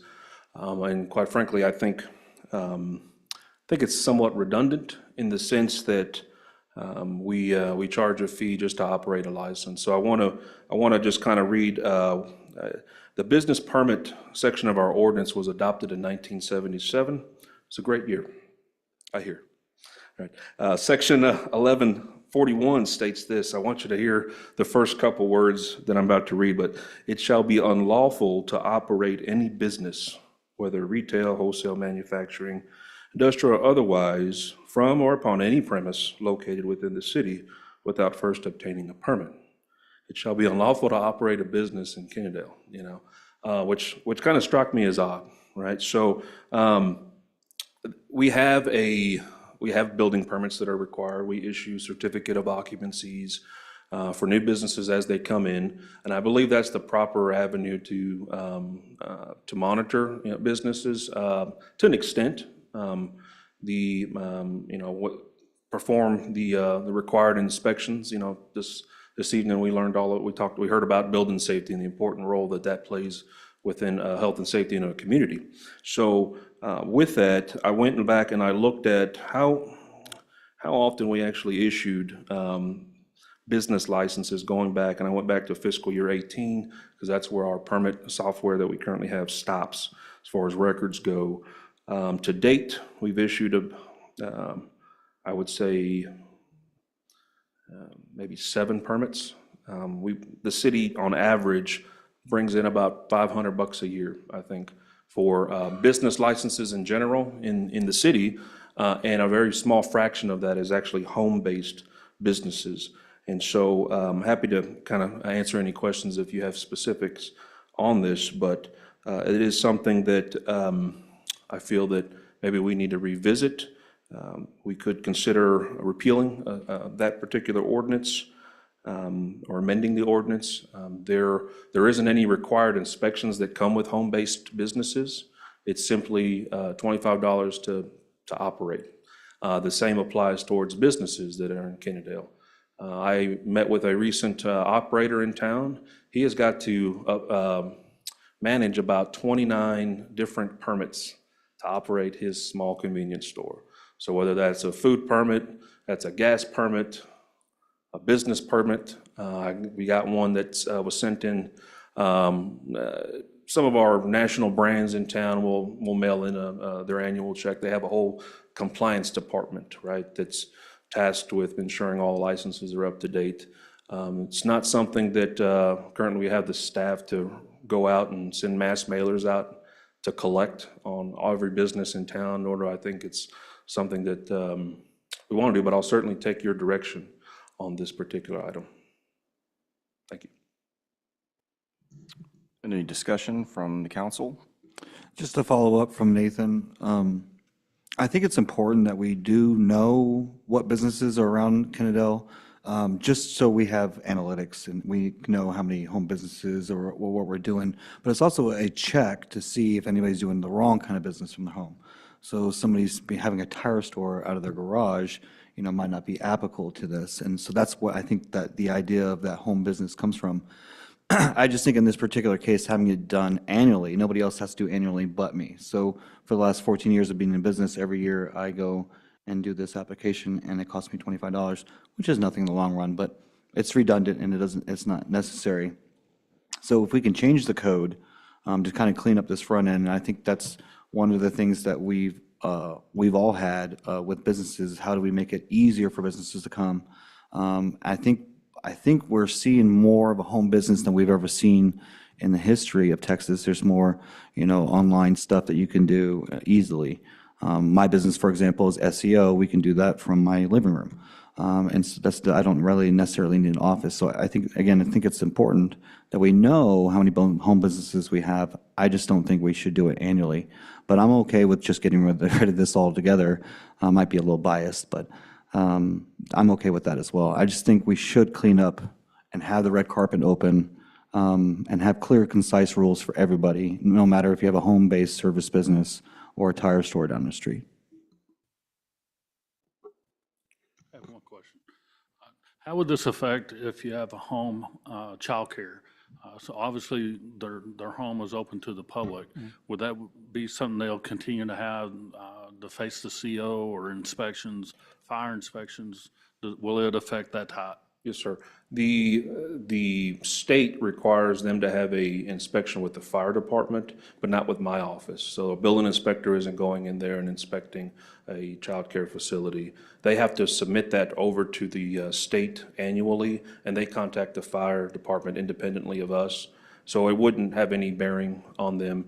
In fact, if I can follow up on Councilman Navarez's point on knowing what businesses we have in town, the code, that's a kind of a role for code compliance. I will tell you that if a tire shop is opening up in a neighborhood, they're going to generate a complaint, and code enforcement can work that. We have within our zoning ordinance, our UDC, a whole section devoted to home occupations. And that is the proper, I think, place for it. Essentially, in a nutshell, you can't exceed more than 25% of the floor area of your home dedicated to home occupation. You can't have outdoor storage of materials and equipment. In town, we've talked to folks that have in there, they've got these large pieces of property, but they've got large HVAC units sitting out on the driveway, right? So we have just a conversation about that. Hey, can you get that picked up? Can you get that screened? In my career, I've had one instance where a guy was going around picking up mattresses, right, off of the road, spraying them down with bleach and selling them on Craigslist. And he had about 150 of these in his backyard.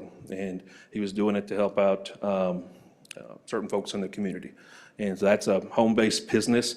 He did not have a permit. That city didn't require it. But the folks that would interfere with neighborhood community, they're likely not going to obtain a home-based permit as well. But daycare facilities, to date, we've had 2 home-based businesses.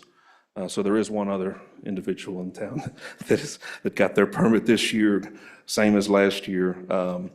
But correct. I hope that answered your question, sir.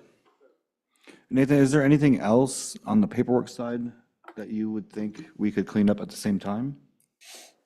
Well, I'll tell you, given the time that it takes staff to process this permit, locate the application, right? You get to fill it out and have to get it back to data entry. I'll tell you, it probably costs the city a little bit more to actually facilitate a $25 business license permit than we get in return. I'd much rather have that return back to the people, right? And then spend it at the Dollar General or, at the QT, something like that, right? That'll also help out. But as far as paperwork goes, if we're going to keep paperwork, which I don't intend to, we'll have a later discussion tonight about software. And if we maintain business licensing, that could be something that folks can do without ever having to come into the city. They can log on a portal, take care of that, and do that as well. Did that answer your question, sir? No, but so my question is, do you see any other paperwork, like I made you find this and dust it off somewhere? Is there something like that that's similar that, like, we can probably get rid of that, or we can do this better as far as applying for applications for businesses or COs or anything? Yeah, all of it. Every paper application that we have right now, we list them online, so we do, and the folks have to fill it out, email that in, then we have to do a data entry on it. So we're looking at every piece of paper to try to improve that and actually get rid of that piece of paper, make it more online and easier to navigate for both the consumer and the customer, but also staff. Staff spends a lot of time doing data entry that could be automated. So you're Asking the first. Yeah, if we had the software and it's easy for you, is there some one or two, besides this one, is there one or two more that'd be like, you know what, we don't really need that one? I have not, I'll give you homework then, huh? I'm sure I can find. I'm sure you could. Quite a bit, but right now I've just been focused on the business licensing and doing the research for that, because I knew it was an agenda item. Happy to look into that. And if there's anything that council has, would like to direct me to review, I'm happy to do so as well. I guess what I'm proposing, Council and Mayor, is that we go ahead and evaluate this. I know it's a goal of yours, Mr. Mayor, to clean up some of this as well. It's been a goal of mine for a year too. I've been allowing Nathan kind of settle in his new position, and he had other projects. So I think it's time to evaluate that part and modernize it, since we are going to go to maybe a paperless system or online system, and just make it easier for us to do business in Kennedale. Councilman Gary, did you have? I was just going to ask, so you said it's $25 a year, and this year we collected 500, that was last year? So last fiscal year, we collected $500. 450 came from our commercial businesses in town, 50 from home-based businesses. 50. 50. So that's two. Okay. So we're talking about getting rid of all of them, whether they're, it's in, Well, I would, I'll take y'all's direction on if that's something that council would like to do. I just thought we'd have more than 18 outside of you, 18 businesses that would be getting that license. We have more than 18 businesses, and Yeah, well, according to the ordinance, it's unlawful to operate without one. So the next question is, we've got to go and enforce that. So how we go about doing that? I'm not, Checking TAD, who's got things registered? no, I don't want to you do know? that. I just, you drive up Kennedale Parkway and you're going to see more than 18 businesses. So I was just making sure that $500 was just not home-based. So that's what I wanted to ask. It doesn't generate an annual inspection. The fire department is the only department that does an annual inspection, but it's for life safety, fire code, those types of things. Well, if it's $500 we're saving for the year, it's not worth your time, your people's time, so.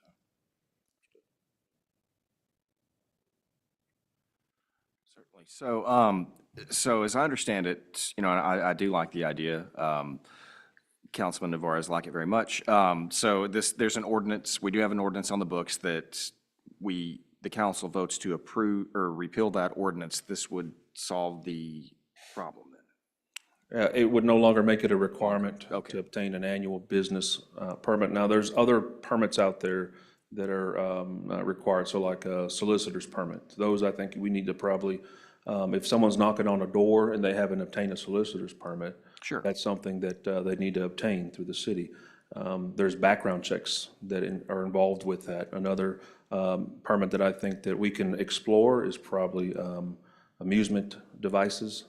Games, 8-liners is kind of what, we have a very, very robust ordinance on it, but it is, I've talked to operators that operate in town. I think there's a room for improvement there, some common ground as well, but I'm open to reviewing other types of business licenses or licenses that we have in town. Okay. Very Mr. good. Mayor, if I can ask Nathan a couple of questions. If we were to repeal this, would this make your job harder to enforce an ordinance down the road?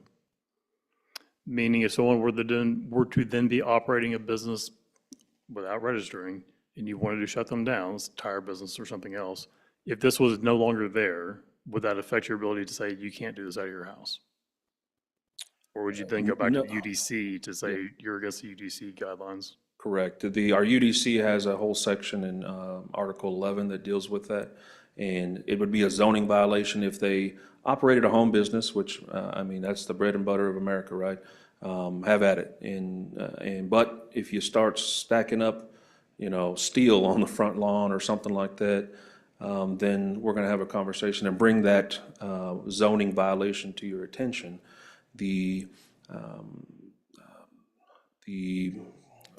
other businesses that operate without it, or that would, excuse me, the businesses that we have in town that require a business license, it wouldn't affect us much on that as far as staff goes.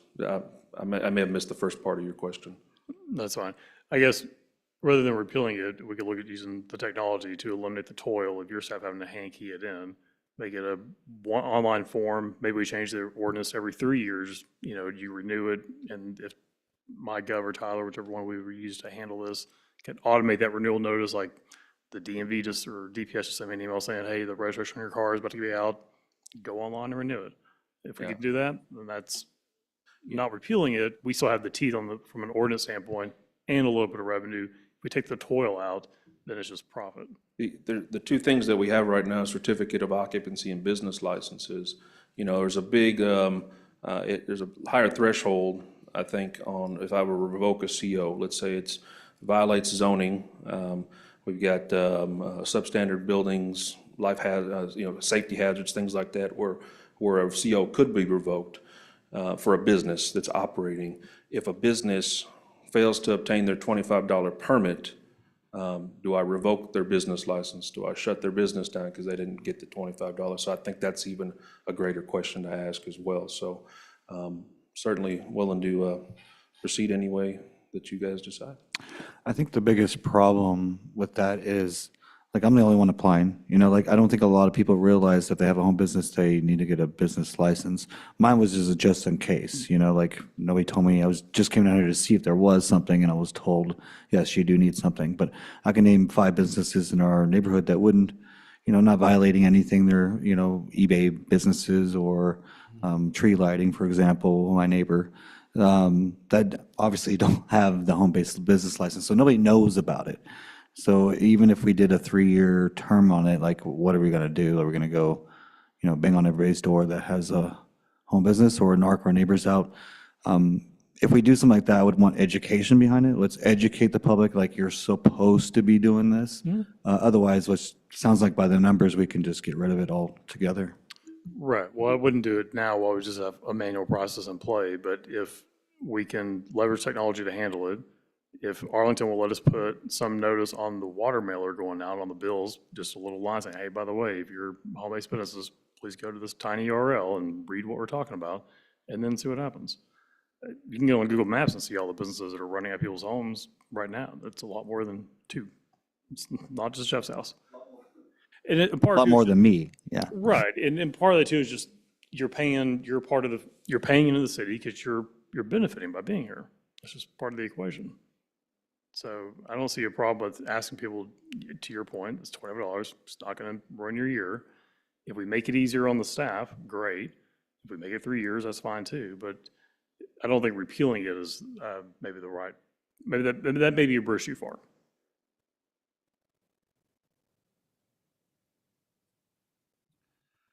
So to follow up, and I know this is an extreme example on Councilman Glover's point, so say this is repealed, and then we have an Eastern European arms dealer come and start dealing arms out of a residence in Kennedale. Would that, I know you probably don't want to be going to say, hey, dude, you can't do this any longer, but would the repealing of this ordinance impact your ability to bring him into compliance, whatever that may be?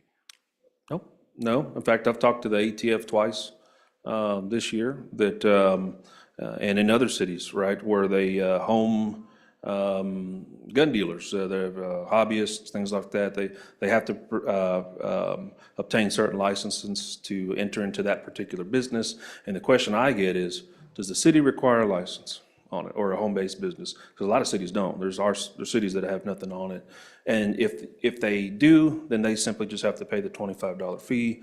And then we notify them of Section 11 in the UDC, or Article 11 of the UDC, that says, hey, listen, you got to keep it indoors. You can't have customers coming into the house, things like that. And then we provide the ATF or those folks who are asking a copy of that license at the consent of the applicant, obviously. But if somebody did open up something and it caused a nuisance, it would generate a complaint. We wouldn't, in addressing those in town, I've never cited this particular ordinance. I would cite the UDC, the zoning violation on it, for to get that addressed. Yes, sir. All right. So you know, it seems like some of the council has some questions and reservations about moving forward with this. Do you feel that you've got enough guidance from us, input from us to bring back some potential options for this? Maybe, I mean, some additional information that may help us come to a decision here? I can, I certainly can. Okay. Certainly can.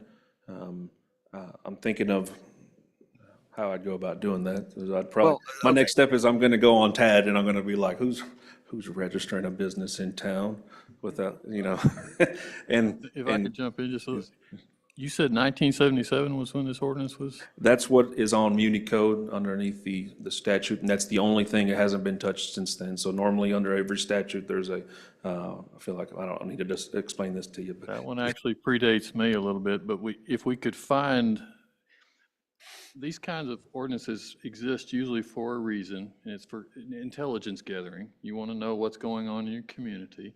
So you're trying to determine. Now, obviously, over the last almost 50 years, the need for that information has probably changed. But even like when we were talking about short-term rental, you know, there is a requirement we'd like for those businesses to register. And so there is a need oftentimes for the city to require self-regulation, self-notification. So they notify us what they're doing so that we can somehow or another monitor it. The fee is just somewhat to cover our costs. We're not supposed to be making money off fees. We're just supposed to be covering our costs. So obviously we're not going to generate a lot of money, but we need to go back probably in time and see if we can discern what was the original reason why we wanted that information. And if that need is no longer present 50 years later, then I think it's relatively easy. We just go back and we amend the code and we take that section out because it's no longer serving a current need. But we probably need just to establish what was the purpose, what were we trying to acquire that information for. That's the only reason you ever ask people to, you know, to notify. And the $25 is sort of a de minimis just to cover the city's cost as, you know, staff, and somebody has to deal with it and keep track of it. I totally agree. I do believe there's a purpose. And most of it, obviously, my past helps in that matter. I would love to hear from Chief Holguin in reference to that because it is very informational for us to have that. So if we have a dealer, an arms dealer in some neighborhood, or we have some other type of business that could be benefiting in other illegal capacities, it's very informational when some type of act is taking place, then we're searching for information. Although we may only have two that's within our city, I think the educational piece should be explored and shown. But I'd love to hear from Chief Holguin to give a little bit better experience on dealing with that. I know it helps us when we're doing water meter searches, trying to get information of what's taking place. If we have, just use for example, if we have somebody that's growing marijuana, for say, obviously their water bill's extremely high. There's other factors that, you know, this information will be very beneficial for law enforcement. And like I originally said, I don't mind doing it once, I guess. It was the annual. And for me as a business owner, I'm being selected out or segregated out to do it annually. So in the end, it is a tax for me. But I don't mind letting the city know. Matter of fact, as a business owner, you know, I'm very proud to come down and get my first business license. A lot of businesses put their occupational license on the wall, they're required, but they're proud to do that next to their dollar that they own. And when I purchased Kendall News, I was very proud to come down here and say, nope, this year there's two. But I think it is redundant, and I don't mind telling the city that I'm there. I just hate doing it annually, I guess. Councilman Michaels? Well, it sounds like the only person that's doing this business license is obviously Councilman Navarez. It seems like it's kind of a volunteer. I mean, I can understand the fees into it, but like I guess the way I'm looking at it is can it be a one-time fee and then come in, and if he still has that business a year later, You know, maybe with the new software update, all he has to do is come in and check a box saying, hey, still the same business, and then don't have to worry about a fee. But if he changes his business, then new business, new name, new fee. I think that's a great point, certainly. I don't want to say we don't like doing it annually. We love our jobs, but we certainly would free up some time, that's for sure. We can devote somewhere else, and so having it registered would be great, but the annual is happy to take your direction on it. It would appear at this time that the council needs some additional information in order to make a better decision. I do like the idea, but I think we do have some valid questions and concerns going forward. So I guess, would we agree that we can direct the city manager to get this additional information and bring it back to the council? Absolutely. Any objections to that or any further comments? Just one more comment. If we keep it all, we can have it on a tiered system, meaning if I'm an e-commerce business that's home, I don't necessarily need the home licensing. I have a sales tax, which we have to register the city for anyways. So that should supersede, in my opinion, something like that. But if I don't have an e-commerce store and I'm just a service-based business, then we should maybe just that one time. That's all. Can I say one thing? It sounds to me like our issue is not the money with the upgrade in software. It's just about knowing who's living in our town and what we're doing. That's our issue, right? That's what I'm hearing. That's what I feel. So just make sure that, I think that's the main point. Oh, Yeah, I believe the information is the critical part moving forward. And I used a daycare for example earlier. Not every officer is going to know that's a daycare. But if it's something, just say we have a missing child somewhere, that information can be very, very beneficial as how we move forward. We can go to that house and we gather more information about the child. I just think it's very important, even if we don't even charge an annual fee, but at least update that information annually. I think it's very beneficial. And once again, once we get into the software, that's going to help with so many things. As far as registering. Any further discussion? All right, so Mr. City Manager, the council will put the ball in your court to gather additional facts and bring it back to the council for further consideration. Thank you, sir. This brings us to our second work session item, an amendment to the development agreement executed between H&M Real Estate Management LTD, Cynthia McMillan, and the City of Kennedale. And I'm not sure who brought this to the agenda, so. That would be me.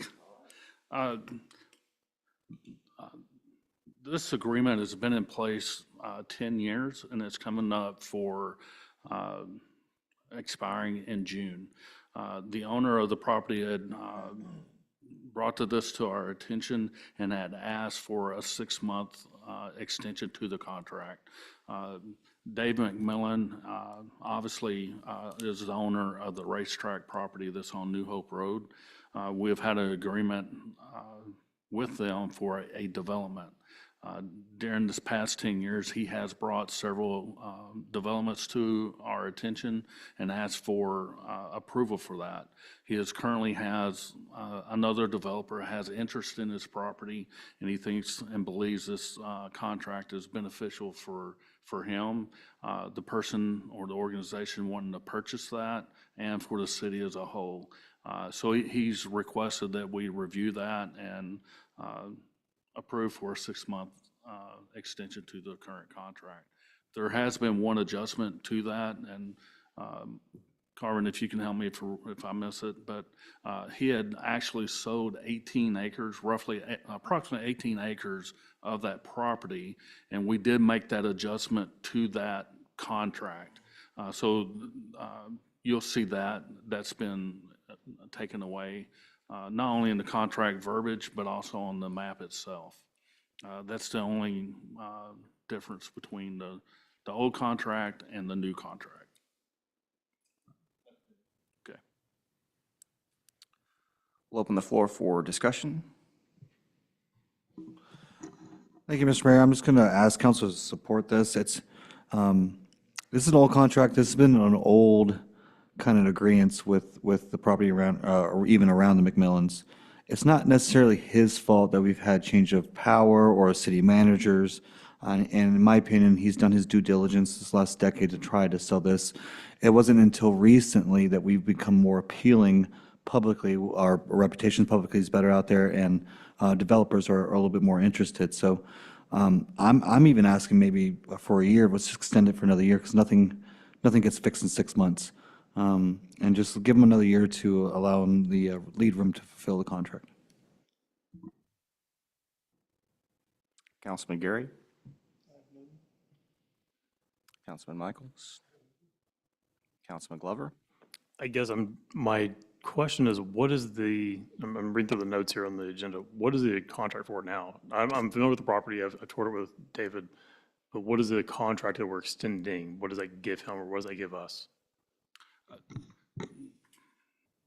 To indicate it's giving one way or another, it's 6 months for him to complete a deal with whoever he's looking at selling the property to, ultimately.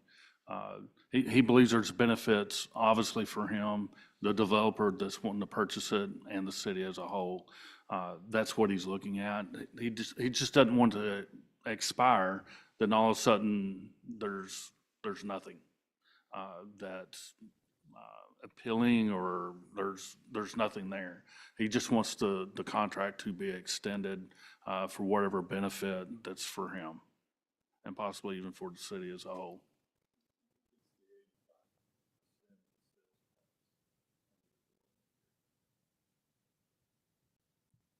And that too.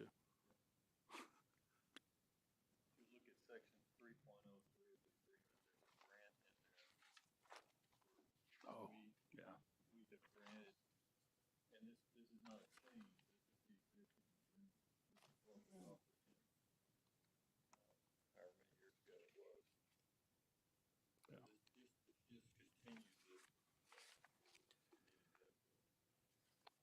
Thank you, City Attorney. That answers I was trying to understand why we were in a contract with him in the first place, so that. Yeah, I was going to say, Mr. Glover, the initial contract was to encourage development in the area. So we established the TERS in that area, and this was the follow-up to the property owners around it. This is the whole story of shutting down the racetracks and all that stuff. So there was an agreement with the city and the property owners to encourage development of the area so we can utilize the TERS and get that. So that should answer your question. And I believe the contract was we would get services there if they would sell the properties. So we can develop the area, which we're doing now. We fulfilled our end last year. And just a reminder, it's a 380 agreement, it's a development agreement. So the concept is that we're incentivizing development to come to that property. And so in exchange for the city offering this incentive, hopefully we develop more sales tax, more development in that property. And so this is just an incentive contract to incentivize the development of the property. You said it better than me. Any further discussion?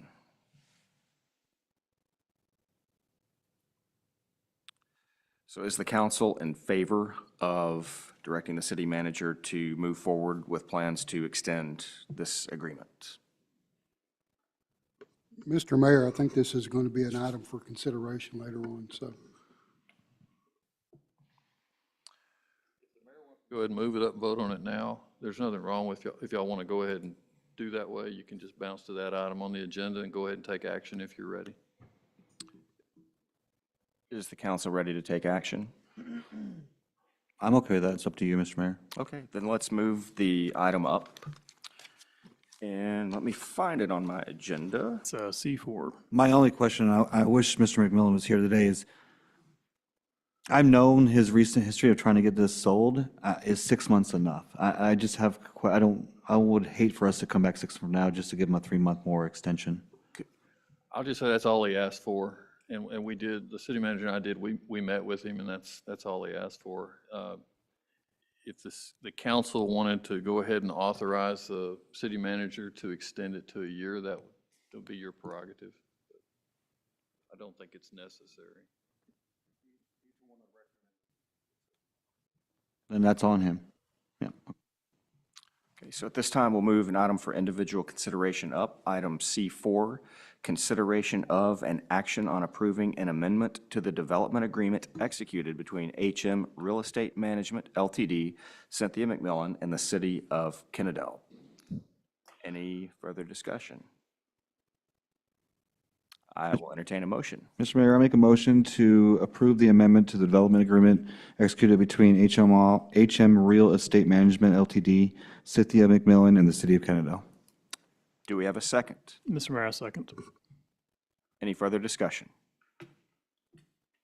All in favor? All opposed? The motion carries unanimously.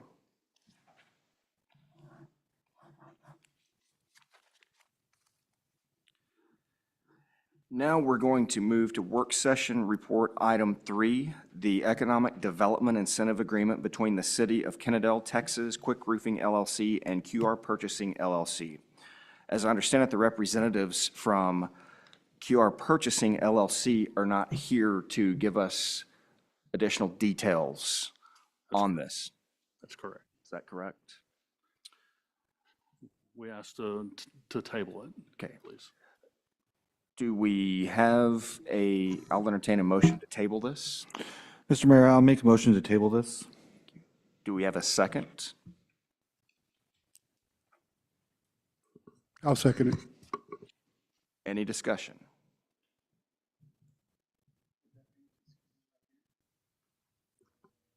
Is it just because they're not here? That's correct. Yes, sir, Okay. just so we can make a better informed decision and give better direction. Sounds great. All right. All in favor to table this for the future? All opposed? The motion carries unanimously. Sorry, I was reading something else there. I know. That's kind of like, did I do this right?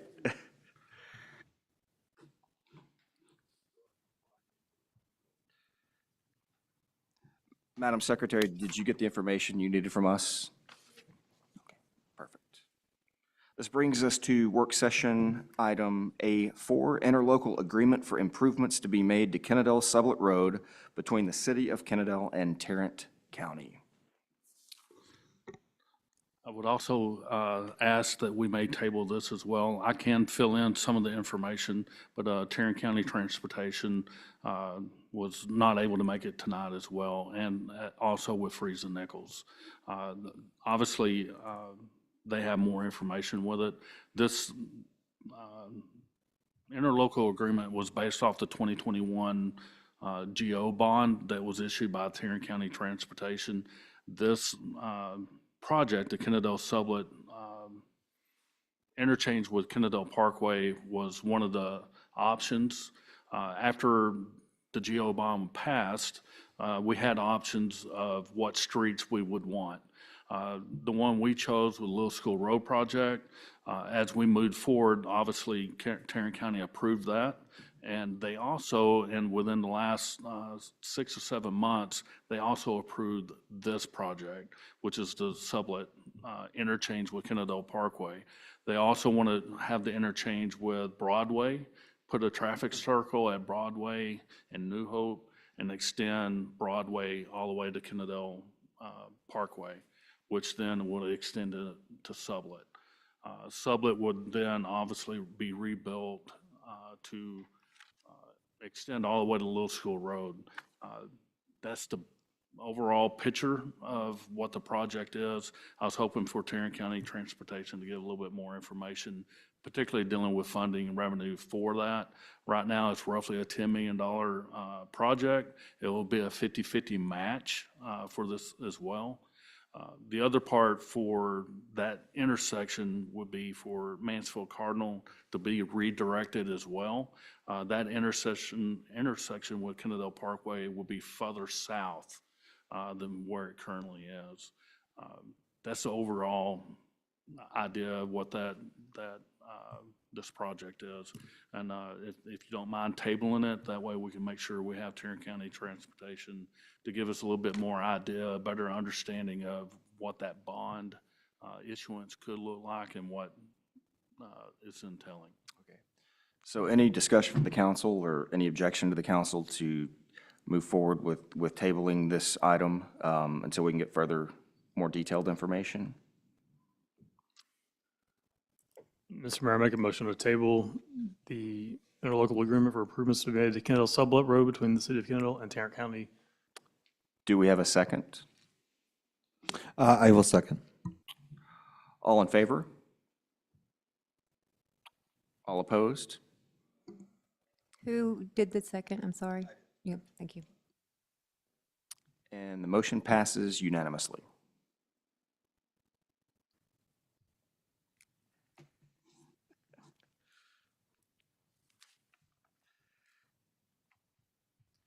All right. At this time, the opportunity, section B here, discussion and a request for clarifications of items listed on the agenda. Any discussion, any further clarification that we need? All right, so let's now move back into our regular session. Item A, reports and announcements. We'll first start with updates from members of the Kennedale City Council. We'll start with Councilman Glover. Thank you, Mr. Mayor. I had the opportunity to meet with the Pattersons, who have had some unfortunate situations in their home, where some of us are familiar with that. They walked me through the whole situation. So that was that's an unfortunate event. The farmers market was great. Family certainly enjoyed that. So thank you to the organization that put that together. We had the chance also to meet with the city manager and the director of finance to review how the tax rate works. I think this is something that all of us on the council could probably use a refresher on. Councilman Gary coming in, this might be helpful to you as well. It was informative to me also. And I think Director Horton could share that with everyone else at a future time for our next budget workshop, just to re-explain how the tax rates are set and so on and so forth. That's it for me. Thank you, Mr. Mayor. Mayor Pro Tem Michaels. Well, one of the great turnouts we had last weekend was Kid Fish and Bark in the Park. I'd like to thank our staff that was involved with it, the guys and girls from Public Works and everything. I think it was a great turnout. The farmer market didn't have much time to get up there to it, but I mean, it looked like it has potential. And that's pretty much it, other than June 1st, we have the barbecue showdown coming up, and I'm thinking they're still looking for judges, so you might want to get on the city's website and possibly sign up to be a judge. Thanks. Councilman Gary. Well, pretty much I'll just second what those you said. The the kid fish that was good for my grandson for about an hour, hour and a half, and then you know how that goes. But you know, the city's doing some good things for a lot of people out there who couldn't even park. People parking in the grass, so that's a good thing. And just look forward to working with each of y'all and trying to get things moving in the right direction. But appreciate being here. Councilman Navarez. Thank you, Mr. Mayor. For me, I met with some county leaders about our recent predicament with the Commissioners Court, and I've had several meetings with them about this. I went and visited the Mansfield Chamber of Commerce to see, because their approach to it is way different than ours, and in the end, I'm telling you, our approach is way better. I also visited Patterson's house just to kind of give a general idea of the scope. I went to the two-day event for the TML meeting. I managed to get to the second one. The second day, I had to miss the first, but on the second day, we had a public discussion with all the cities. Here was a list of issues. How did you guys address this? And I managed to sneak in bragging about our parks and our librarian. And I expressed to other cities how important it is to, you know, to hire a head librarian, a good one, and what they can do. And bragged about how we have the story in the park, and now we have lots of bonds for things like the embroidery machines and things like that, and what our head librarian is. So I wish she was here to hear that I was bragging about her, but I made sure every city in the DFW area knew that we had a great librarian that day. I went to the 911 facility in Mansfield that does our 911 with Mr. Michaels. I'll say it for you. And that was an eye-opening experience to me, just to see the technology behind it. And I got a sneak peek on the future technology, which on their cell phone, when you call 911, they can take over your camera and you can switch they can see what you see. And they can even control it if it's going to your face or going to the outside. And that's some future techs just to kind of give them a better idea. I can imagine like a 6-year-old kind of doing that and getting help that way. For, their dad passing out or something like that. So I think it's kind of cool, all the camera systems, and then just kind of heard their input of what we could do to make their jobs a little easier too, which I've already expressed with our city manager. I also attended the Bark in the Park, the Kid Fish, and the Farmers Market. I had a great time with the kids for the Kid Fish. Great equipment that they've gotten. My fishing poles are really long, so now they have a small pole for my youngins to do fishing with me, and I appreciate the city getting that and giving it out. It was a great event. Jason had something, but he let it go, so he has his first fish story that he can tell for his future of how he did Kid Fish that morning. Bark in the Park was huge. We were talking about that earlier. I think there's a huge section of our city that are dog lovers, and I think we can facilitate that moving in the future. I think the only issue we had all day, everything was fine, safe, and there was probably 400+ people at Sonora Park that morning. It was the busiest I've ever seen that park. And the only incident we have is somebody stole my son's shoes. So beyond that, it was safe. KPD was out for us. The chief was out there. Eric was out there, our captain, and I saw fire department coming in and out and moving around. It was good to see city staff out there as well. Mr. Hull was out there as well. And then I snuck over to the farmer's market and spent about $100 there. I tried the Korean food Hawaiian guy. It was pretty good. I would recommend his Hawaiian pork. That was fantastic. So when they come next month, you guys go check them out. But we managed to get fresh eggs, fresh vegetables, and freshly squeezed lemonade.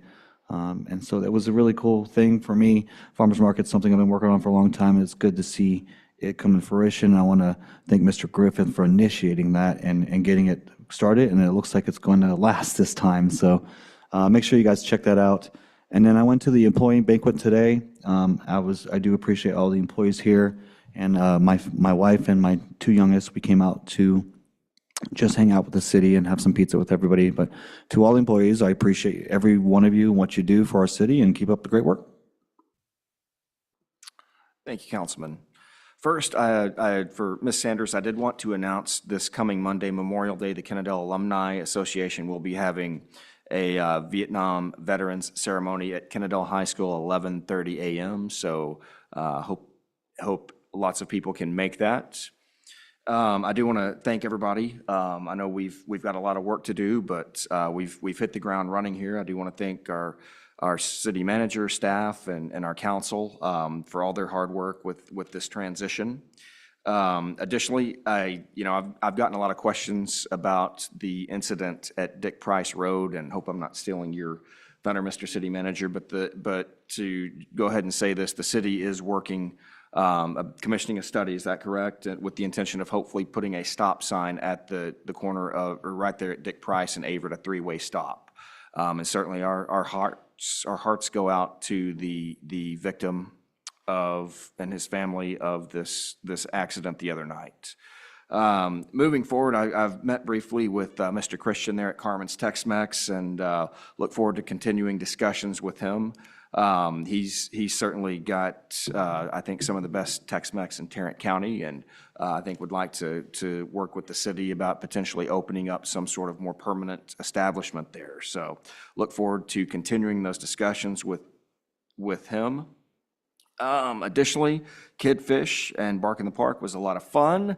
I did not catch any fish. My kids didn't. I caught some algae though, but everybody right next to me was catching fish. I don't think I'm a good fisherman for some reason. And look forward to the barbecue cook-off, barbecue showdown here at the end of the month and first day of June.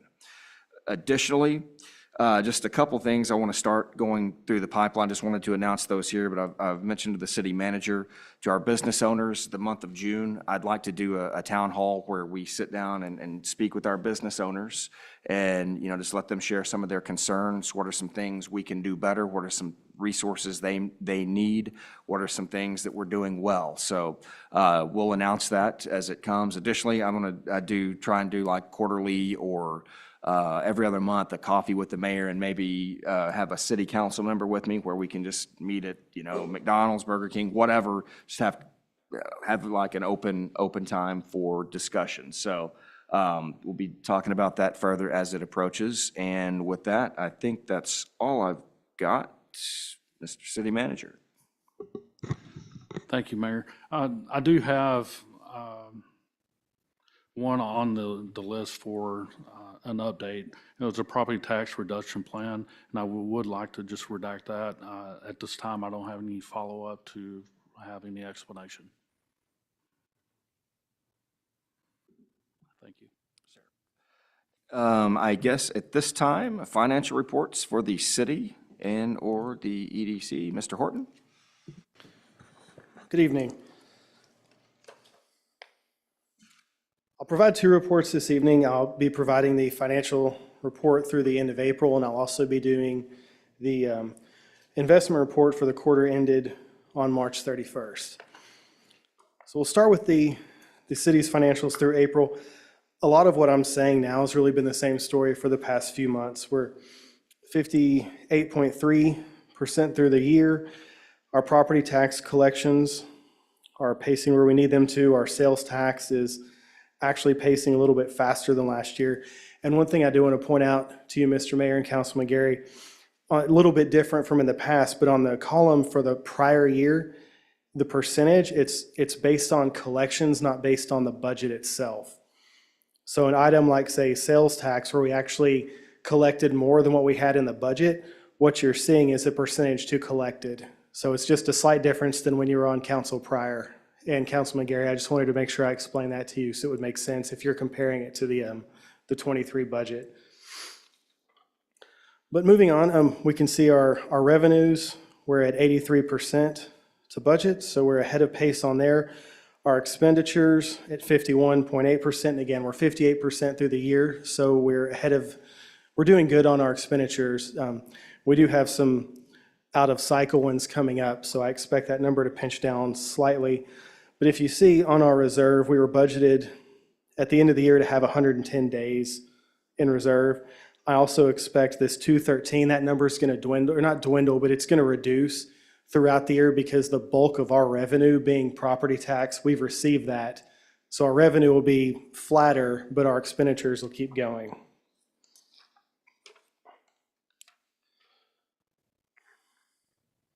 On the water sewer fund, our sales to date, we're at 46.9%.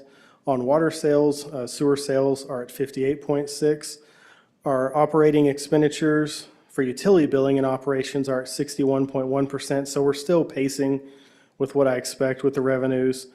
Our working capital, we have 491 days in the water sewer fund. The stormwater fund, similar, about 60% of our drainage fees are collected. Expenditures are at 59%, so we're pacing exactly where I expect there. The EDC, the sales tax, it's going to be similar with the city since they're a function of each other, but we're ahead of budget.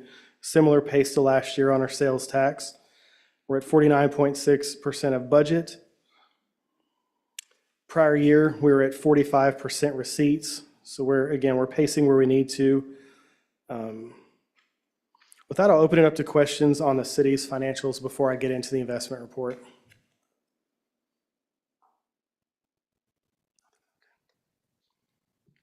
Any questions? Please proceed. Okay.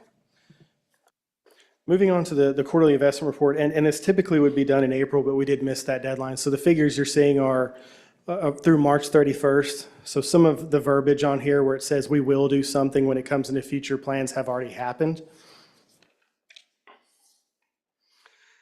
And generally speaking, this is the report's a little more complex than it has been in the past because our investments are, I don't want to say they're complex given what our policy is, but they're spread out across different items.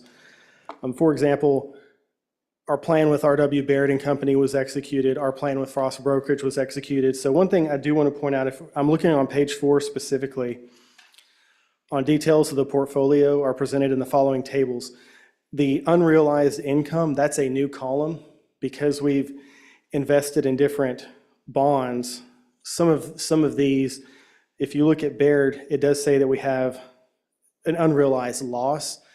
That is due to a lot of what we purchased bond-wise has a really long maturity. So if we were to sell those on March 31st, we would incur a loss because we're expected to hold those, some of them, up to 5 years. Whereas with Frost Brokerage, there's a shorter term on those, so we have an unrealized gain. Even if we sold them now, we could see a gain because the term is shorter.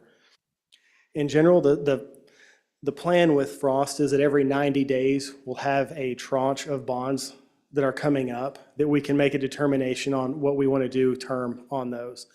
With Baird, the strategy is more to yield or protect us against any type of rate decrease that may happen. That's why we have a longer run out with our Baird strategy than we do Frost. As I mentioned on the upcoming action on page 5, all of those items have been executed.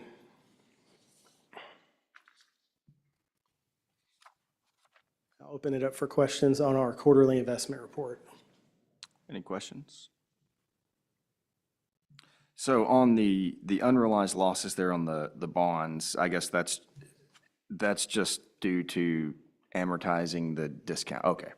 Yeah, and that's as of March 31st. So if we had an emergency and would have sold them on March 31st, we'd see a loss just because we made a promise to hold them for a certain amount of time, and we would be breaking that promise. Okay, understood. Gotcha. Any further questions? Okay. Thank you, sir. Thank you. We will now move to our consent agenda. Does anybody have any items that they would like to pull for individual consideration?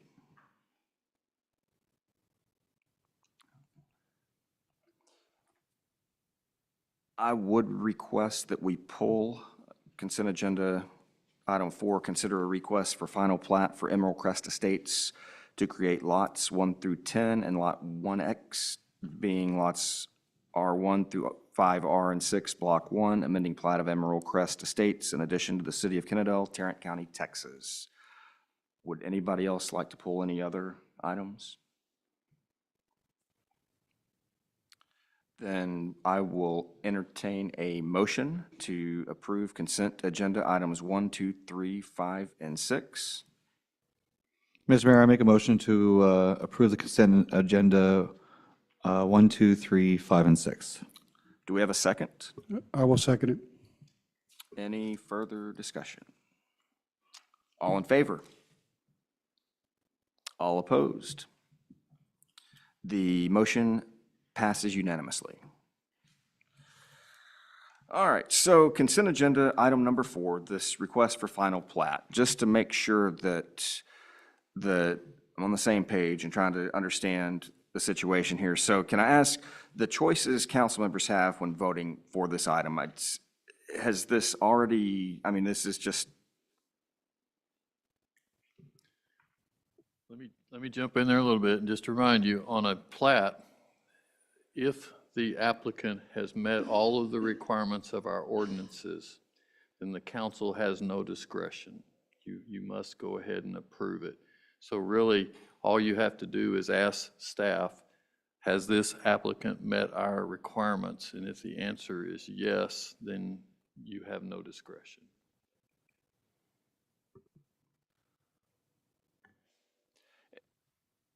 Well, and just, I mean, I did have some questions. Can I ask, when did this actually pass the P and Z? Is that appropriate? Okay. Sure. So this was considered, I believe, the last P and Z meeting that they had. So the preliminary plat was approved some time ago. It's been in engineering review for a long time. So the final engineering has been approved for this project, so they submitted for final plat. That went through P and Z.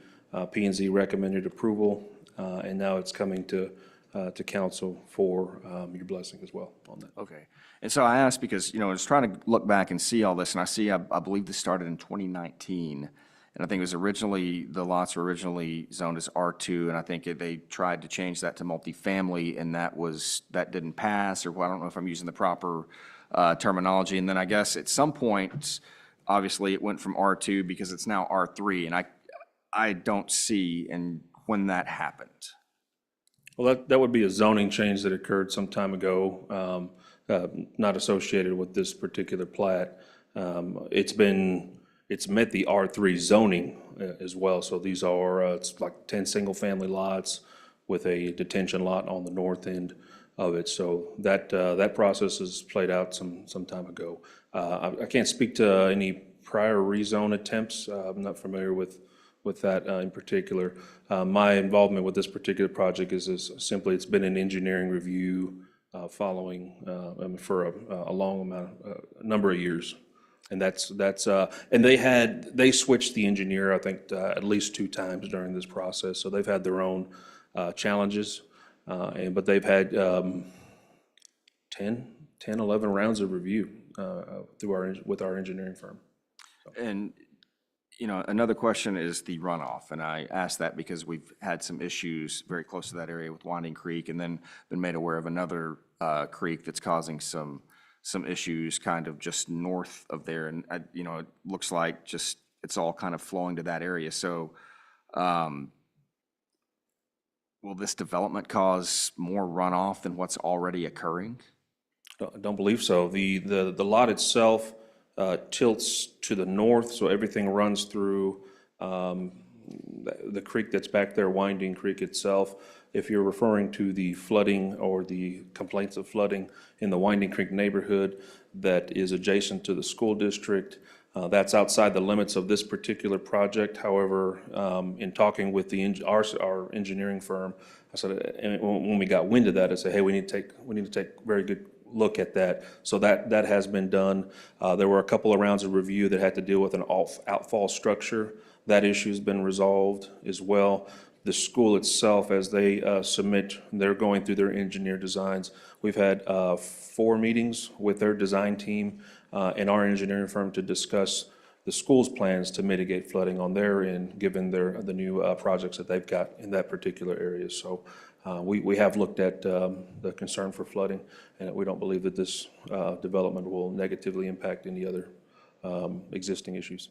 Okay. And then, my final questions here are, currently, are our water and sewer systems able to handle this additional volume? Because remember, we kind of put a pause on all that, hearing that our sewer system was kind of at capacity, and just want to make sure that this isn't going to create any additional stress to the system. I know it's not necessarily in Basin B, but. Right, so when the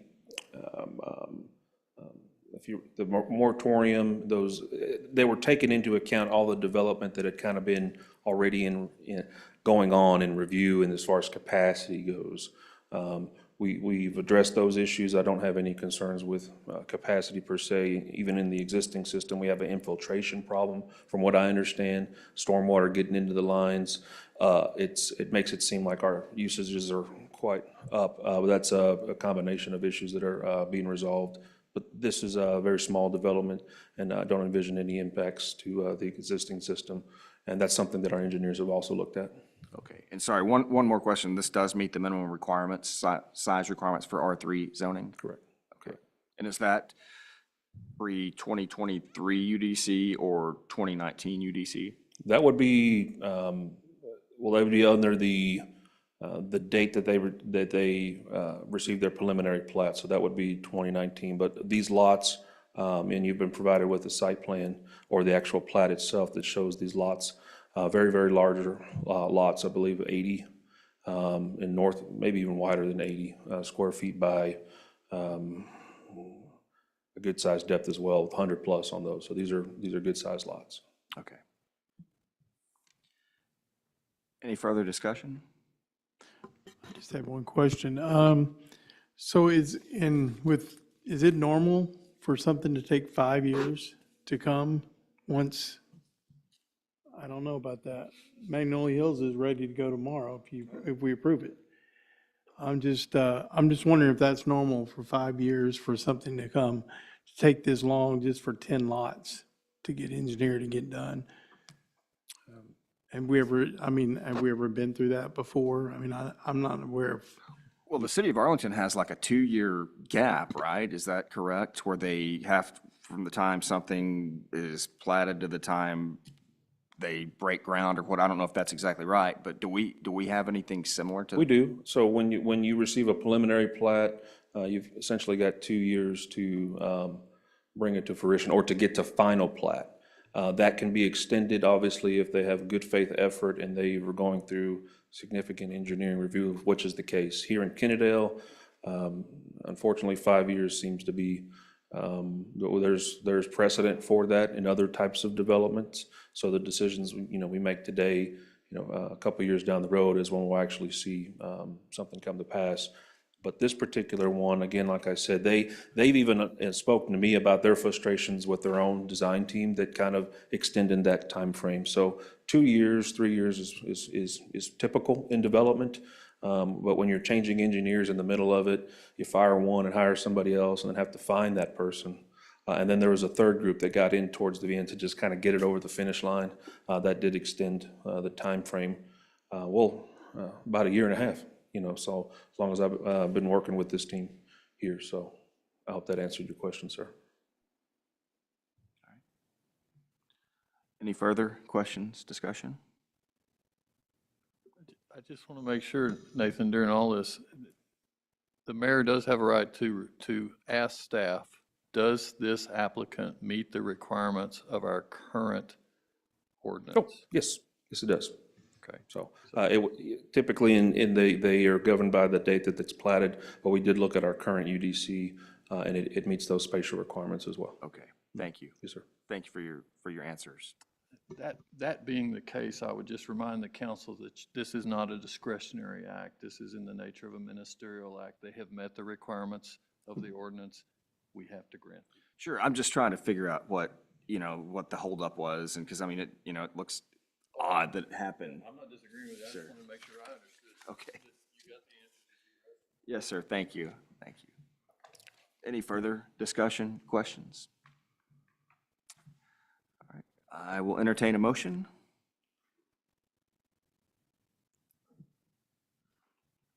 Mr. Mayor, I make a motion to approve the request for final plat for Emerald Crest Estates to create lots 1 through 10 and lot 1X being lots R1 through 5R and 6. Block 1, amending plat of the Emerald Crest Estates, in addition to the city of Kennedale, Tarrant County, Texas. Do we have a second? I will second it. Any further discussion? All in favor? All opposed? The motion passes 3-1.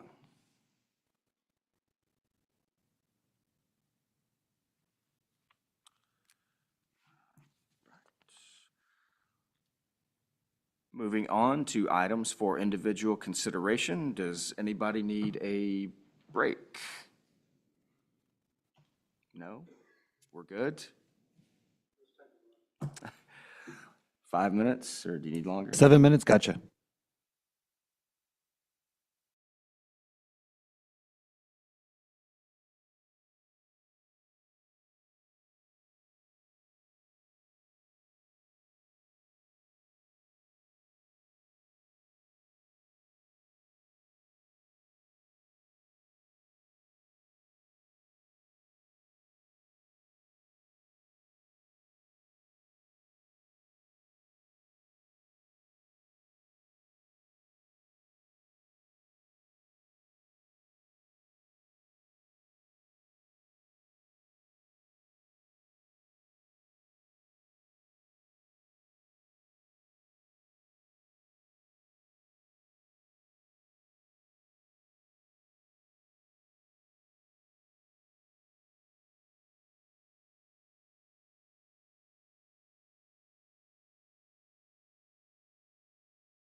That was kind of weak. There we go.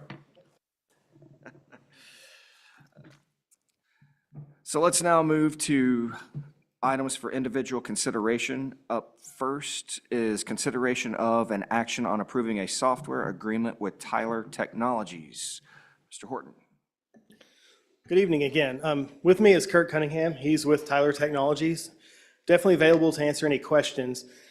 But this was something that was brought up in our initial budget work session. We've expedited it to be part of FY24.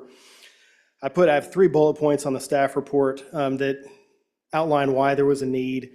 Our HR software does not exist after September 30th. Our court software, it's just not meeting the needs of the department. That license expires at the end of June. And the finance software, I found out last week, does not exist after 2026. At some point in 2026, that software will no longer be supported. Also of note, right now, each department has different software that's not directly compatible. So any financial movement that takes place is a manual entry in the finance department right now. Do want to point out that the annual fee, court and finance actually comes out ahead on the annual fee using the software from Tyler Technologies versus our current solution. So that's getting a much more robust system, much more in line with what we want as far as the cloud, being cloud-based, doing approvals online, being able to eliminate a lot of the true, like literal paper shuffling that goes on in City Hall. This software provides that. In addition to how it could benefit the departments, there is an app, My Civic. It's a new way that citizens would be able to communicate with the city. And when Nathan comes up and talks about his software solution, I want to point out that this My Civic app will integrate with his solution as well. So we're talking about business licenses and other items. A citizen could use My Civic from a phone, from an Apple or Android phone, and look at renewing that license by linking through MyGov through this app. So the app would be a new way that citizens can communicate with the city and do business with the city. So as we talk about ease, going to the cloud, and just certain benefits, Tyler Technologies helps us get there. Rather than listen to myself talk anymore, I'll open it up in any questions that myself or Kirk can take over. Any questions, any discussion? Who's this next to you? I'm sorry? Who's this next to you? This is Kirk Cunningham Yeah. with Tyler Technologies. Okay. And I'll speak real quick. I'm a senior account executive with Tyler Technologies. I've been with here. I don't want to go into a bunch of detail, but I don't know how much y'all know about Tyler. We're the largest provider of public sector software in the country. We're based in Plano. We have 8 different divisions. I'm with the local government division in Lubbock, which y'all are in our wheelhouse. We specialize in working with cities, municipal government that is between about 2,500 population and 20 to 25,000. We have over 500 municipal government clients in Texas. We've been doing this since 1981, and I'd say I haven't counted them lately, we probably got 60 to 80 clients here, municipal government clients here in the Metroplex area. Okay, I just have a few nerd questions for you, basically. And obviously, if you're doing this with so many governments, I already know the answers to this, but just to be clear, it's offsite. Do you have redundant backups? You know, are we compliant with all government rules when it comes to government records? Oh, absolutely, yeah. And we have 25 CPAs on staff at the office, not all of them in Lubbock, but 25 CPAs on staff. So we keep up with current and accurate accounting methods, but we also have a department that keeps up with all governmental entities. In other words, if there's changes in any state or federal requirements, we take care of that for you. We update that for you. And where was I going? Anyway, does that answer your question? Partially. Do you have on-site service, or do you go through Amazon or Azure or We host Microsoft? with Amazon Web Services. We did have a hosted in our Plano office until about 2 years ago. We were hosting it ourselves, and we contracted with Amazon Web Services in Northern Virginia. And so they host the data there, and then they back it up redundantly at another end. And I've been doing this, like I say, 20 years, and I have not sold a on-premise situation where they're hosting their own data in 2 years. It's in the cloud is the best place to be. Perfect. And then your software, how often is it updated? It's updated constantly, and that's something we were talking about a little while ago. Something I brought with me, which kind of ages me. This was my cell phone in 1992. I'm that old. Oh, did you have one? Okay, I didn't know anybody else did. But one thing that we offer with our software is an evergreen policy. And what that means is we're a subscription. What we're talking about is a subscription like you have Netflix or whatever at home. So if we're fortunate to win your business, you would have a subscription with us. And as long as you're paying that, we are constantly upgrading and enhancing the software. I guarantee you, I'm not going to come to John in 6 months or a year and say, man, let me show you these new features that we have in our software. Let me show you, and if you want it, it's $5,000. We don't operate that way. As we're constantly upgrading, and I mean, Tyler is a huge company. We'll do over $2 billion business internationally. Develop our software. As we develop new features and functionality, we roll that out to you. And then also, and I'm not going to be here, in 2030, 2035, if we come out with a next generation product, you can get that for free. You make a one-time investment. So real quick, my pitch is, when I bought this phone in 1992, if we had that policy, while I keep paying thousands of dollars to these guys over the years, I wouldn't have to pay $800 every time I want one of these. So what we're proposing is for the city council to make a decision that could help future councils won't have to make the decision. You could make a decision to have current software going forward. That's great news, but if we decided in the future to grab a third-party software, is your API open to where they can connect? It is, unless it's something that we offer. Yes. And that's a very good point. Nathan and I looked very detailed at our community development applications. And I'll tell you that it's not what he wanted and not what the best fit for the city of Kennedale. That's something that Jonathan and Bertha and I, Caroline, we've all looked at the applications that we have in this proposal to make sure they're the best fit for the city. Not anything more than you need and what you need. And he decided to go a different direction with the community development area, which is fine.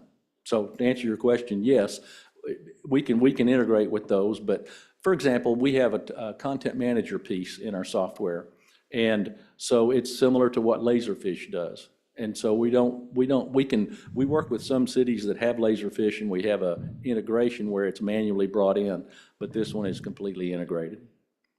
Okay.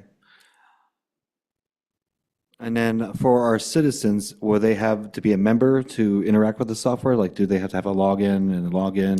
No, they would have on our My Civic app, and I wish my iPad was not charged up, but my Civic app is a deal that it has a little carousel and it's got all kinds of information on it. It's a free app for anyone in the world that wants to get it. And it gives them an opportunity, for example, to report an issue. They could report a code violation or whatever, animal issue, vegetation issue, street light out, traffic signal issue, whatever. They can do that kind of thing. They can look up government. If they want to get the mayor's email address, they can send him an email if you want to post that on there, or his phone number, or any council member or whatever. Services, they can pay their court fines and fees on here. There's all kinds of services with the My Civic piece. But it's also used to promote the city. Y'all can use it to promote events, promote things that are going on in the city, and businesses. You can have businesses on there that want to get awareness as well. And my last question to you is, how open is your company to our input of our needs? Like, and are we as equal as, for example, Los Angeles, California, with that input? That's a very good question. And I can tell you, we know how to design software, and a ton of the features and functionality we have in our software came from our clients. We are extremely open because y'all are on the front line. They're working right on the front line, and they see an application and they use it and they go, you know, this would be a little better. It would be more functional for us if it did this or that. We love that kind of input. It simply makes our software better. Thank you. Those are all the answers I wanted to hear. Okay. I have no questions, Mr. Mayor, and I'm happy to interpret what we just discussed during our discussion. Councilman Gary? Councilman Michaels? I have no question. Councilman Glover? I have questions. Mr. Cunningham, my two main questions will be around, one, will the city get a production and a sub-production environment so that as you're rolling out new features, would you roll them into a sub-prod environment first, let the city evaluate, does this affect our flow, how our business operates, and then kind of give you the thumbs up, go ahead and schedule the production upgrade? Or is it just kind of a forced, you get it when Tyler Technology says it's ready for release? No, that's a good question, because no, we don't force any upgrades. We let you know what the features and functionality are and let you know what they include and everything, and you make the option to upgrade or not. So it's not a forced upgrade. And also, when I started in 2004, we had a product that was called Encode 2000. The company product used to be called Encode. Now it's our ERP Pro, Enterprise Resource Planning Pro. And we had about, in 2004, we still, that product had been rolled out about 1995, because 2000 was way out there then. And anyway, we still had about 5 clients on that software. And I remember that the last client that had that software was the city of Wellington, Texas, up in the Panhandle. And they were just holding on to it with baling wire and duct tape, and we kept supporting it and so forth until it just finally, they decided to upgrade. So we don't force you to go to a next generation product, and we support what you have ongoing. Okay. My next question is a little technical, and I understand if you can't give an answer tonight. I was in some AWS training last week, and the instructor mentioned a scenario where a client, through a fault of AWS themselves, not through the client, all of their data was just deleted, gone.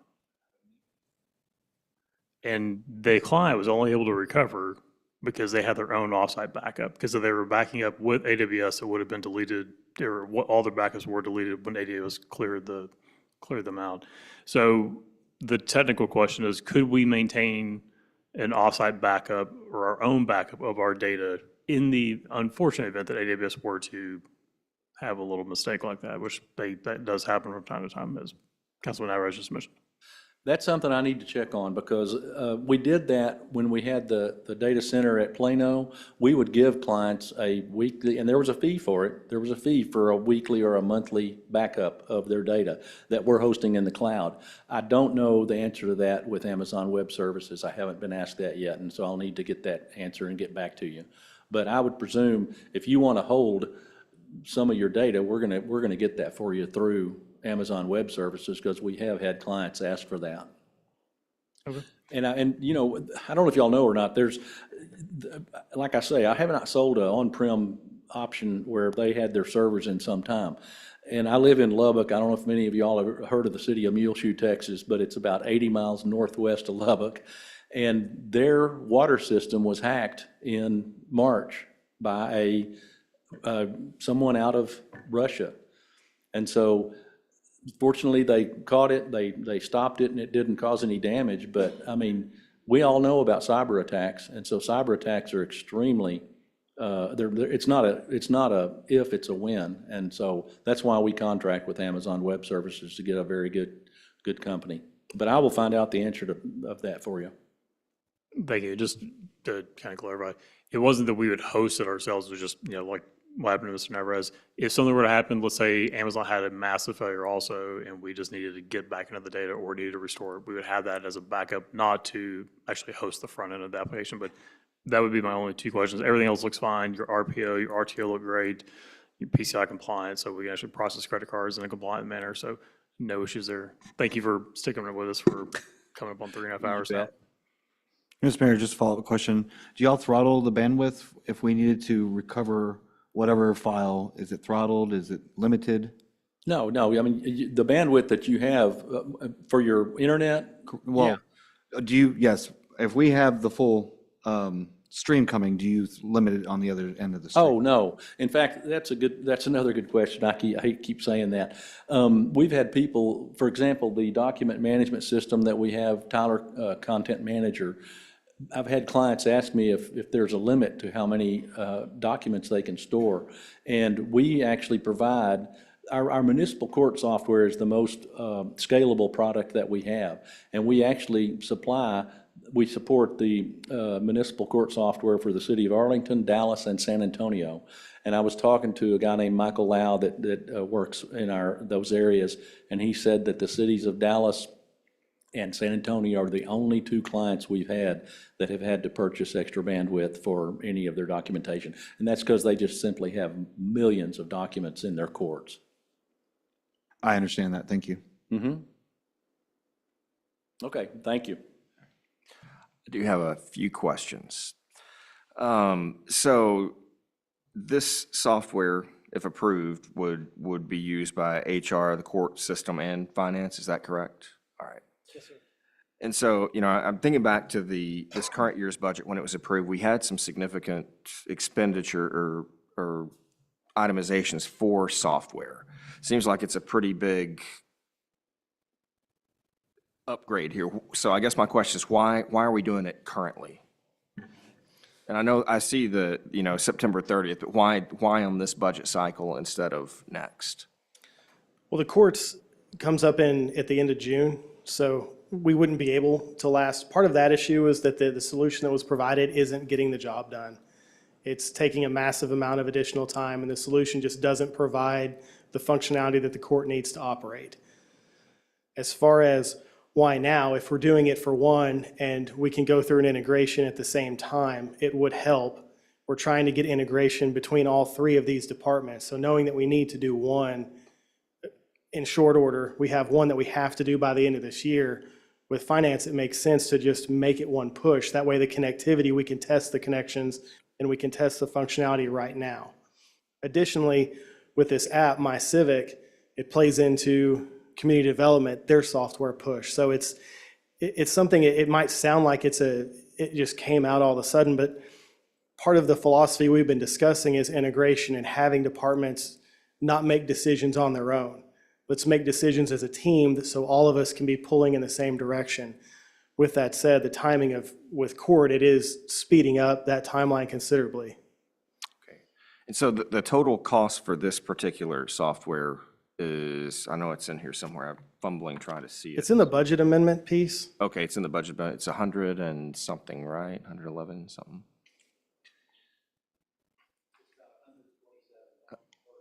$127.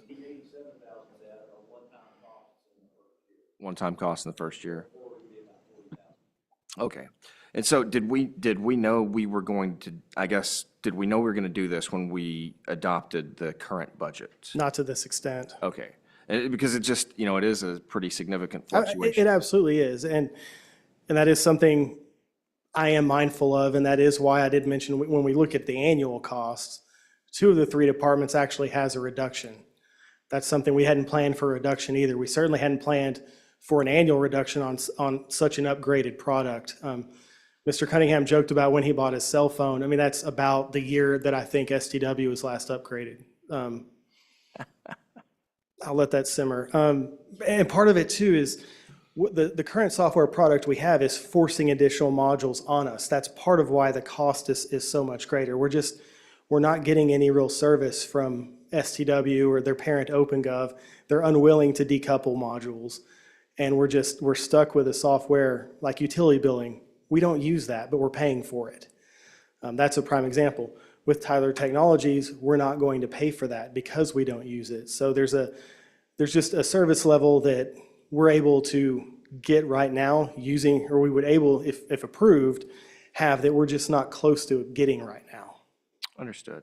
And so, you know, I know things change and councils change hands on a yearly basis, but, you know, should we enter into this, we do foresee staying with, after Mr. Cunningham tells, but we do foresee staying with this. Well, yeah, absolutely. And that's when Mr. Cunningham talked about the evergreen idea, that really hit home when we were vetting software providers. And I don't want it to be construed that Tyler was the only person we spoke with. I've been speaking with vendors really since I got here.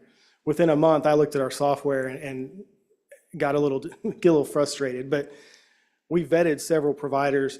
The evergreen piece, that's something that I won't say is completely unique to Tyler, but it is something that not every provider offered. Sure.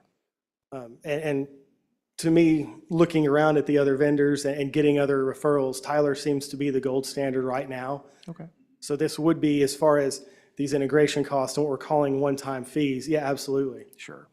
No, and I guess my concern, and, you know, I mean, this, things again change hands, but I just don't want to be like, okay, well, this is a pretty significant outlay of cash here, and then 2 to 3 years later, you know, different council comes back and say, oh, you know, it's time to change again, you know, I mean, and I know, I mean, that, those are variables outside of our control tonight, but, you know, at the same time, you know, I just don't want. Well, we're hitting a situation like exactly what you're talking about with STW. They're letting that die on the vine. They finally confirmed what I've been saying for 6 months last week.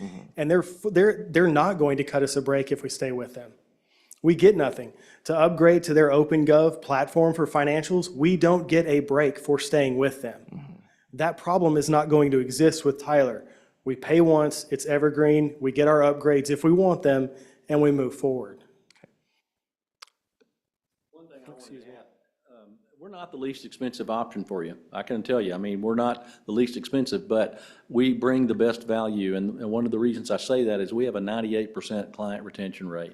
We rarely lose a client.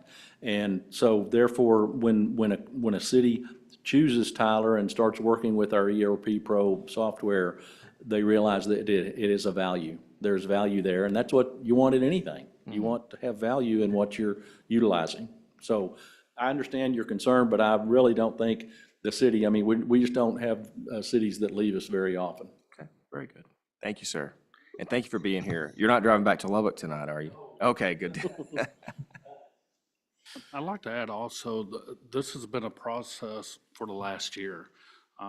We have done our homework to see what fits Kennedale.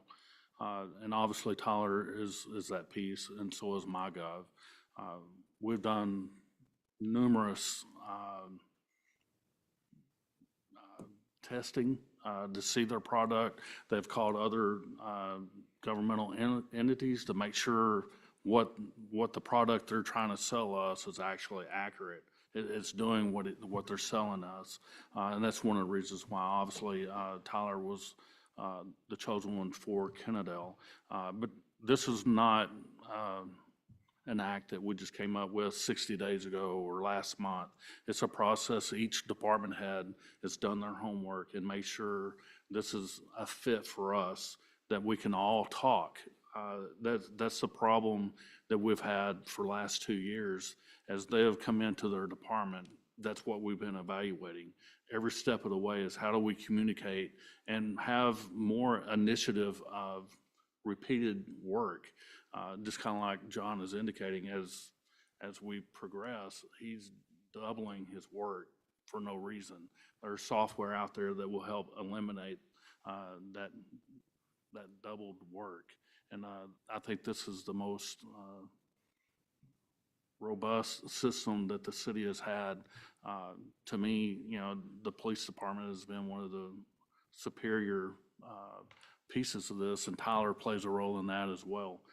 So to indicate that I'm familiar with it, I am, and they provide a superior product, and I love to move forward with them. All right. Well, if my email breaks down, I'm coming right to you then.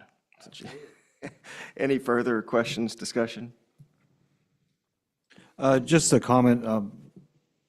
From my questions that I just gave him, we wanted to hear everything that he had to say. And a lot of that I know is a little nerd talk, but what you want is, and understand that the age of CMS has started around 2017. And now there's so many softwares out there that do different things that just make our lives easier, partially because the cloud is more able out there than it was before.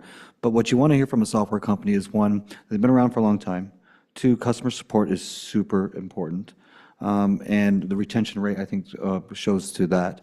You want to know that they update often, because software and hardware moves quite quickly. Your laptop is pretty much obsolete, partially obsolete after 5 years, completely almost at 9. And so that kind of shows how technology moves. And so you want them to update often. And then with this case, the open API, that allows us not to be trapped like we were with our previous software.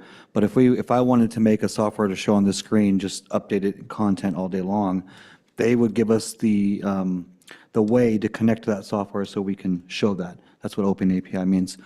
So the fact that they are also open to innovating their software. We want a company that's like that, but they're willing to innovate what we suggest. And if our suggestions of a small town of Kennedale are just as important as Los Angeles, California, that's also a good software company that we want to support or want in our corner.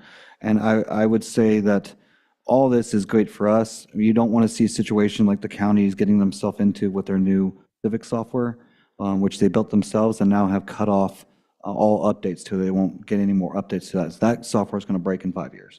And so this is, I think, hits on everything that we need to make it more efficient as a government. It will help us come compliant with some things that have come from federal and the state. And it just sounds like, in general, they're just a great fit for what we need and to move forward. Any further comments? I will entertain a motion. Mr. Mayor, I make a motion to approve item C1, consideration of an action on approving a software agreement with Tyler Technologies.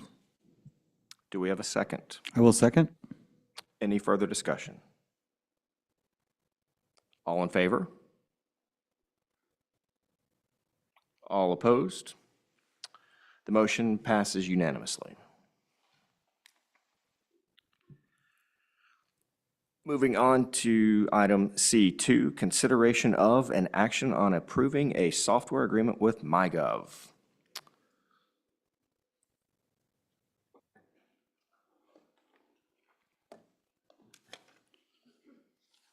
Hey, good evening again, Mayor, Council.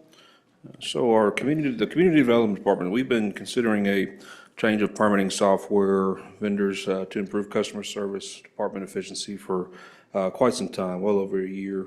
The current software that we have right now is called Municity. It was brought aboard, I believe, 2018, 2019, and from what I've been able to determine, it was poorly implemented, and that was due to high staff turnover. Since then, we've worked with that particular provider on updating several areas of the permit software itself. It's still very cumbersome. We're still having to essentially do a lot of tasks manually, data entry within it itself. The software itself does not have a customer-facing portal online. Inspection results these days, we go out, complete an inspection, have to come back to the office.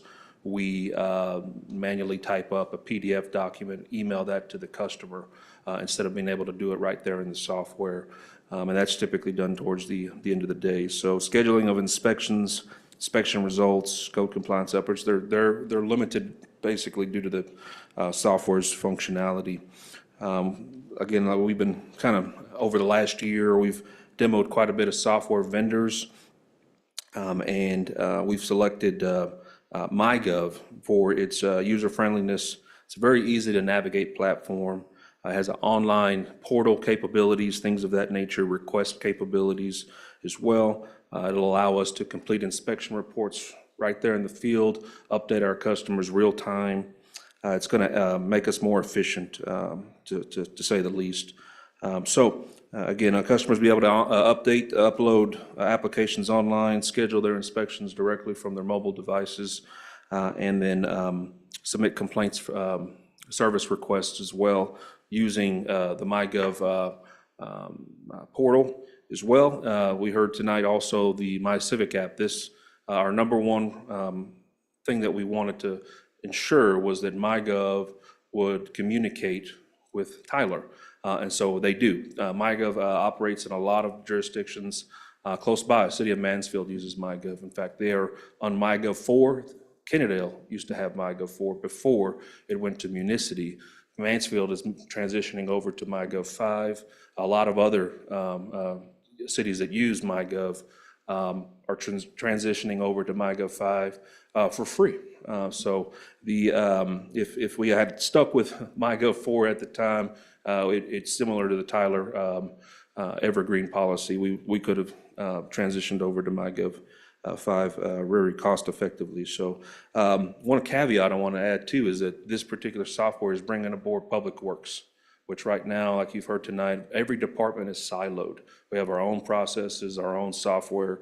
Public Works, I'm not familiar with what it is that they use, but this particular package includes modules that Public Works can use for work order management, asset management. The service requests themselves, when you get online and you submit a service request for a pothole or for a water leak, because they're on board with this particular software, they can respond directly to that customer. Customers can then also, on a portal, look up property, look up the status of their complaints. They can create a login if they are a contractor. They can do a lot of their submittals online via that portal, or let's say they want to remain anonymous and they want to submit a request or a complaint. They can still utilize the portal, submit the request, and then they can double check. They can follow up on that request to see if the city's doing anything about it.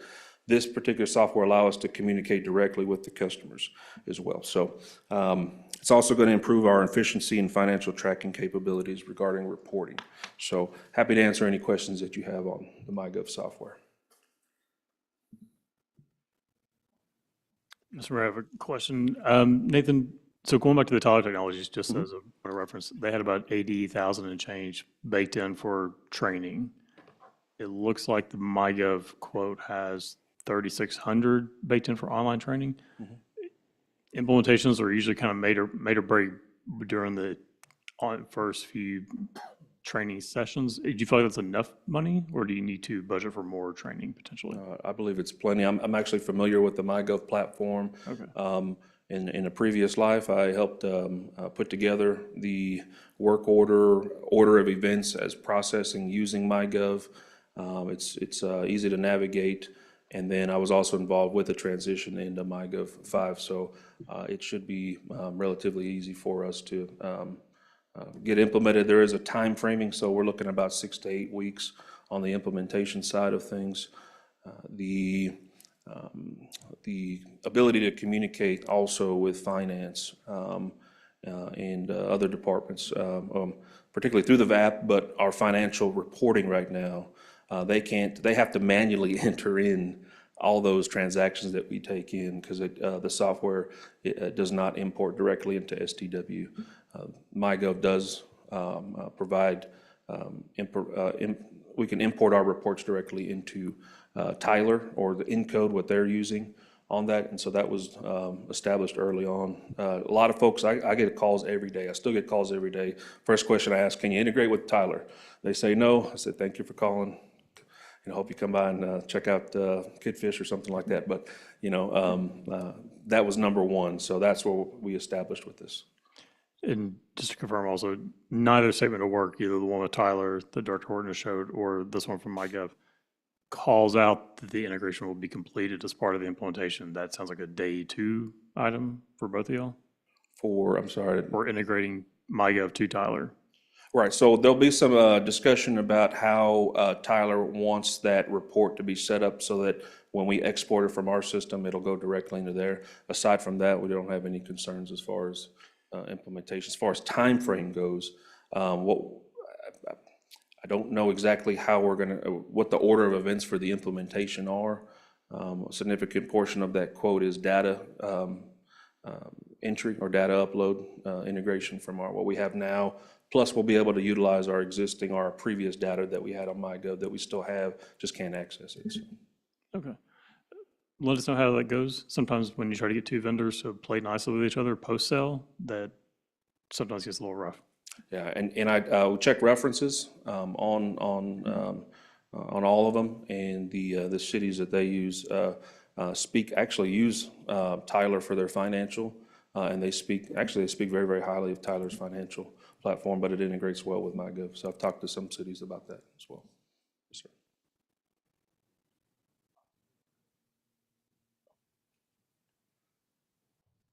Other questions? I have a quick question, Mayor. So there's a lot of discussion on the saving of time of the people, when you're out in the field and you don't have to do a PDF, you don't have to come back, spend 30 minutes, an hour doing this and send an email it. How will this affect your staffing or requests for staffing improvements in the future? Well, it will aid staff in the ability to complete inspections out on the field with an iPad. I've got an iPad. It's a paperweight right now. We can't use it with our current software. It will make any future, if it's about staff increases or additional personnel, having cumbersome software is And that this will help relieve some of that. absolutely, The stress on absolutely. that. Okay. And it also helps with recruitment, right? What am I walking into? Sure. Can I use the tools? Do you offer the tools for me to do my job that I can be successful? I don't think we can say that right now. Working towards that, though. All right, just like with Tyler, my question is respectfully, why now? Well, that's a good question. We were planning to include the request for the next budget request, but because there's I believe in our budget, we're looking at some cost savings on it, so I think it'd be a great time to do that as far as implementation, so that when they go live, we're doing as well as far as our financial software, financial reporting. The concern I would have is that the current one right now, they won't even play at all with Tyler, so we kind of want to, instead of, we want to be able to, when Tyler opens up that My Civic app, that we can take advantage of that, and we wouldn't be able to do that if we staggered the request for a later time. And another question is with customers currently downloading the PDF application, completing it. So let's say they start their application here in MyGov. I'm assuming it gives them the opportunity to save their work, so they don't have to. Okay, just making sure. Yeah, absolutely. That's a great question. There's actually no paper involved in it, so it's them doing all the entry, putting the address in there, and then Betty, when she gets that, she walks up in the morning, dashboard is there saying, hey, we've got 5 permits, 10 permits that came in overnight. She knows exactly which ones she has to, and she's doing a review check to make sure everything's submitted. So it speeds up, instead of having to take that application from the email, print it out or look at it, and then, key in the contractor information, it's going to speed up our efficiency tremendously. Okay, great. Sorry, save their progress, I guess, would be more appropriate, but I see what you're saying. Any further questions, discussion? I would just add one more comment that I think based on with the current process that the staff uses now, there may be a PCI issue that we could be exposed to, and we probably want to get on a different piece of software to get away from that soon. Because taking credit cards in over email, not the best way of doing that. And it's a great point. We don't accept any credit card requests or any of that information, but that is a valid point. Let's chat after the session then. Sure. Any further questions or discussion? I'll entertain a motion.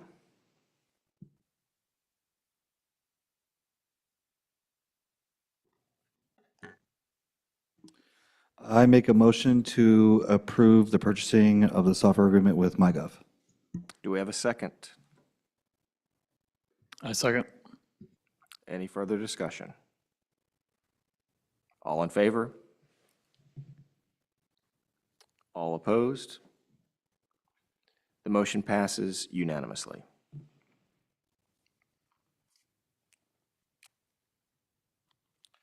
Moving on to item 3, items for individual consideration, the consideration of an action on approving a budget amendment for the purchase of software from Tyler Technologies and MyGov.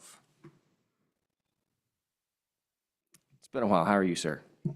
Still hanging in there. Again, just with a push, like you mentioned, the timing it's a bit off cycle. This is our upfront cost.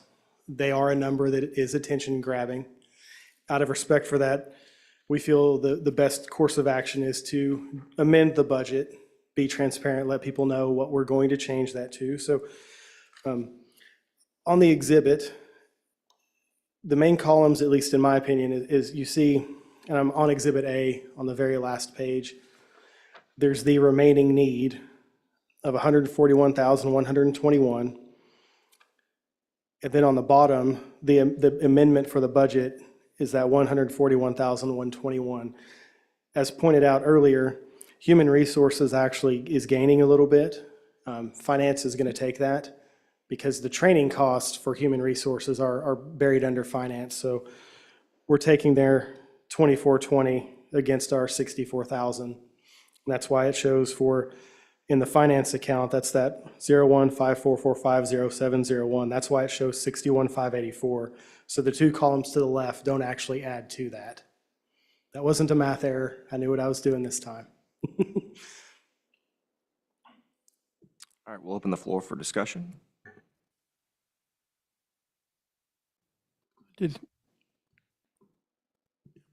have one question, and I think it was,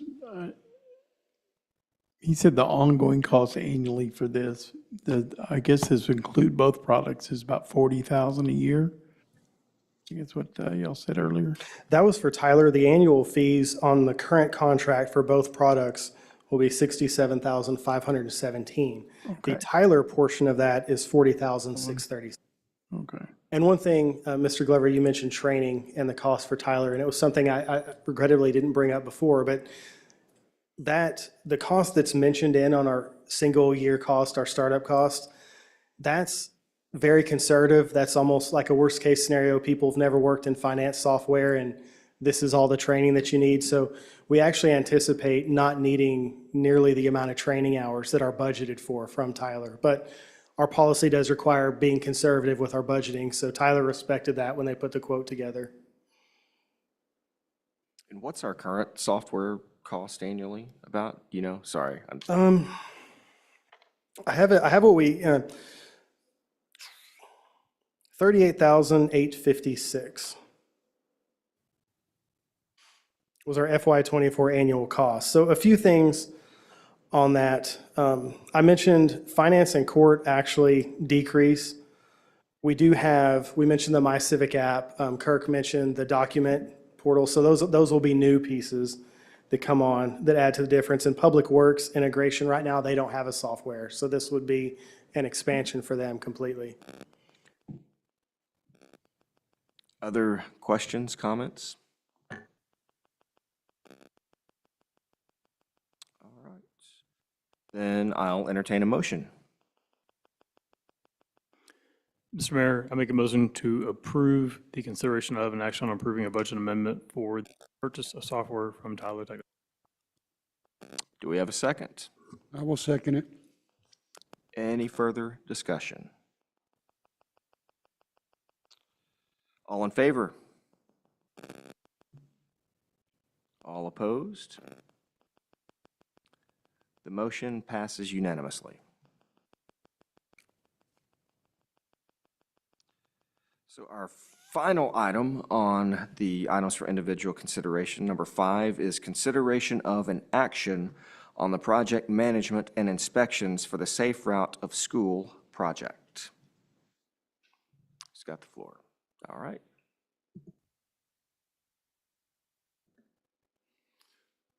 Mr. Mayor, Council, we would like to get your approval on this item. As you all recall, last session, we had this discussed for the Safe Route to School. And one of the item was inspection and project management. And this is a required entity for reimbursement from TxDOT.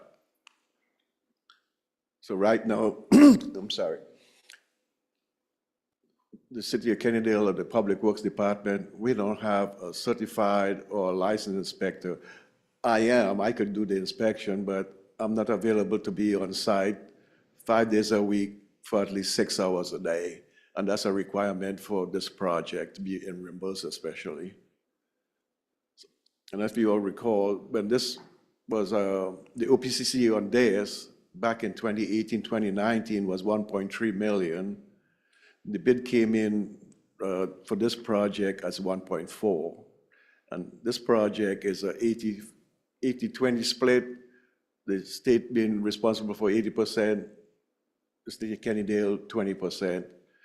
But since this is fixed back in 2018 as a 1.3 participation, that extra 65,000, we have to cover 100% of that. So as you see there, that $65,000 is something we have to pay for. Since this was approved back in 2018, and now it's 2024. We'll open the floor for discussion. The only thing I will say is I'm super excited to finally get this project underway. I think when we started this discussion, I had 2 kids and now I have 4. So that's how long we've been talking about this. It's in a dense area where there's 3 schools. And if you've ever lived in this neighborhood like I used to, it's been an ongoing problem about making sure the kids are safe, but just for even us parents to maneuver around the kids during school hours before and after. So I'm super excited for this, and let's get this done. Others? So why is the City of Kennedale responsible for 100% of the difference in construction cost? Because at the time this was set, the OPCC was set as 1.3, and the goal was 80%, 20%. Anything beyond that is the responsibility of the city. And we had the cost was that was I said 1.3, and that was good. But when the bids came in back from 2018 versus 2024, the bids were higher than what the original cost was. So that puts us being responsible for that 100% of the difference. Okay. So is this increase, is this amount budgeted? Okay. And what's the time frame for getting started on this? We would like to start by mid-June. Mid-June. So once this is approved, we have to set up a pre-con, and 10 days after the pre-con, we could start, which is going to fall in right time because school is going to be out. Okay. And how long is the project supposed to last? At this time, 7 months. 7 months? Okay.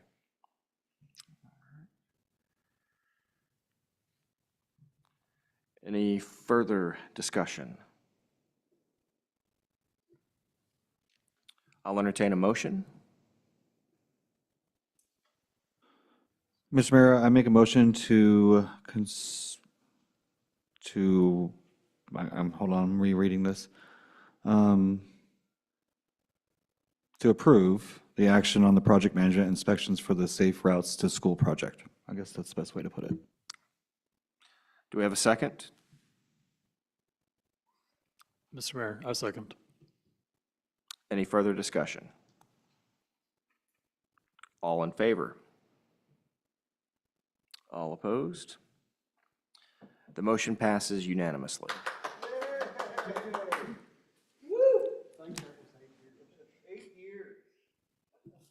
7 months. We'll hold it to that. All right, at this time, pursuant to Section 551.071, the City Council is going to move to executive session at 9:25 PM.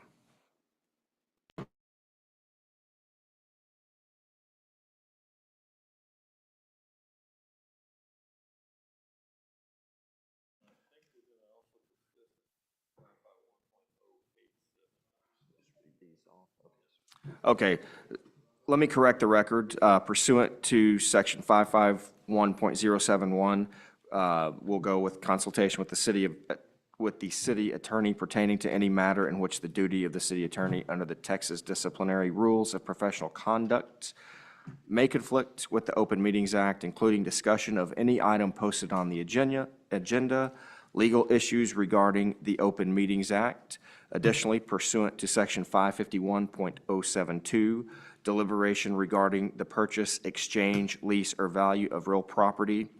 And additionally, pursuant to Section 551.074, to deliberate the appointment, employment, evaluation, reassignment, duties, discipline, or dismissal of a public officer or employee, or to hear a complaint or charge against an officer or employee. So we'll now.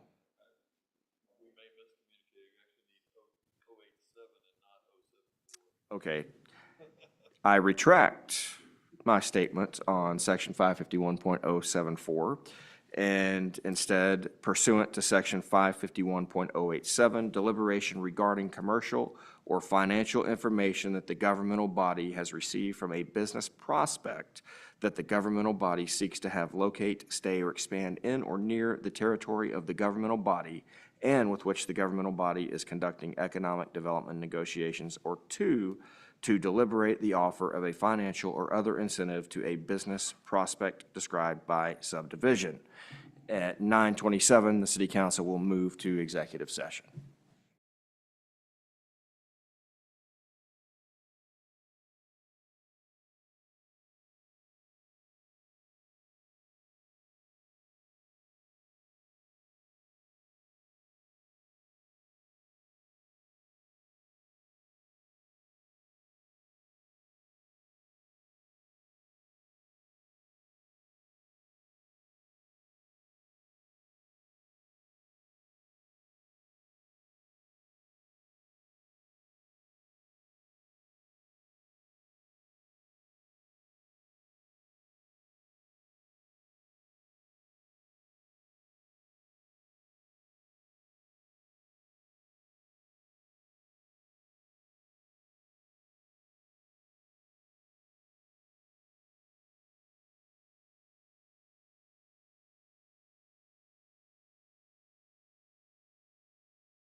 10:47 PM.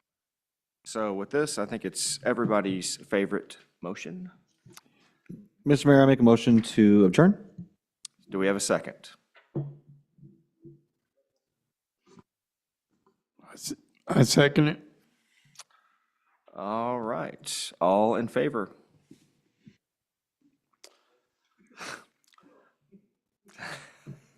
All opposed?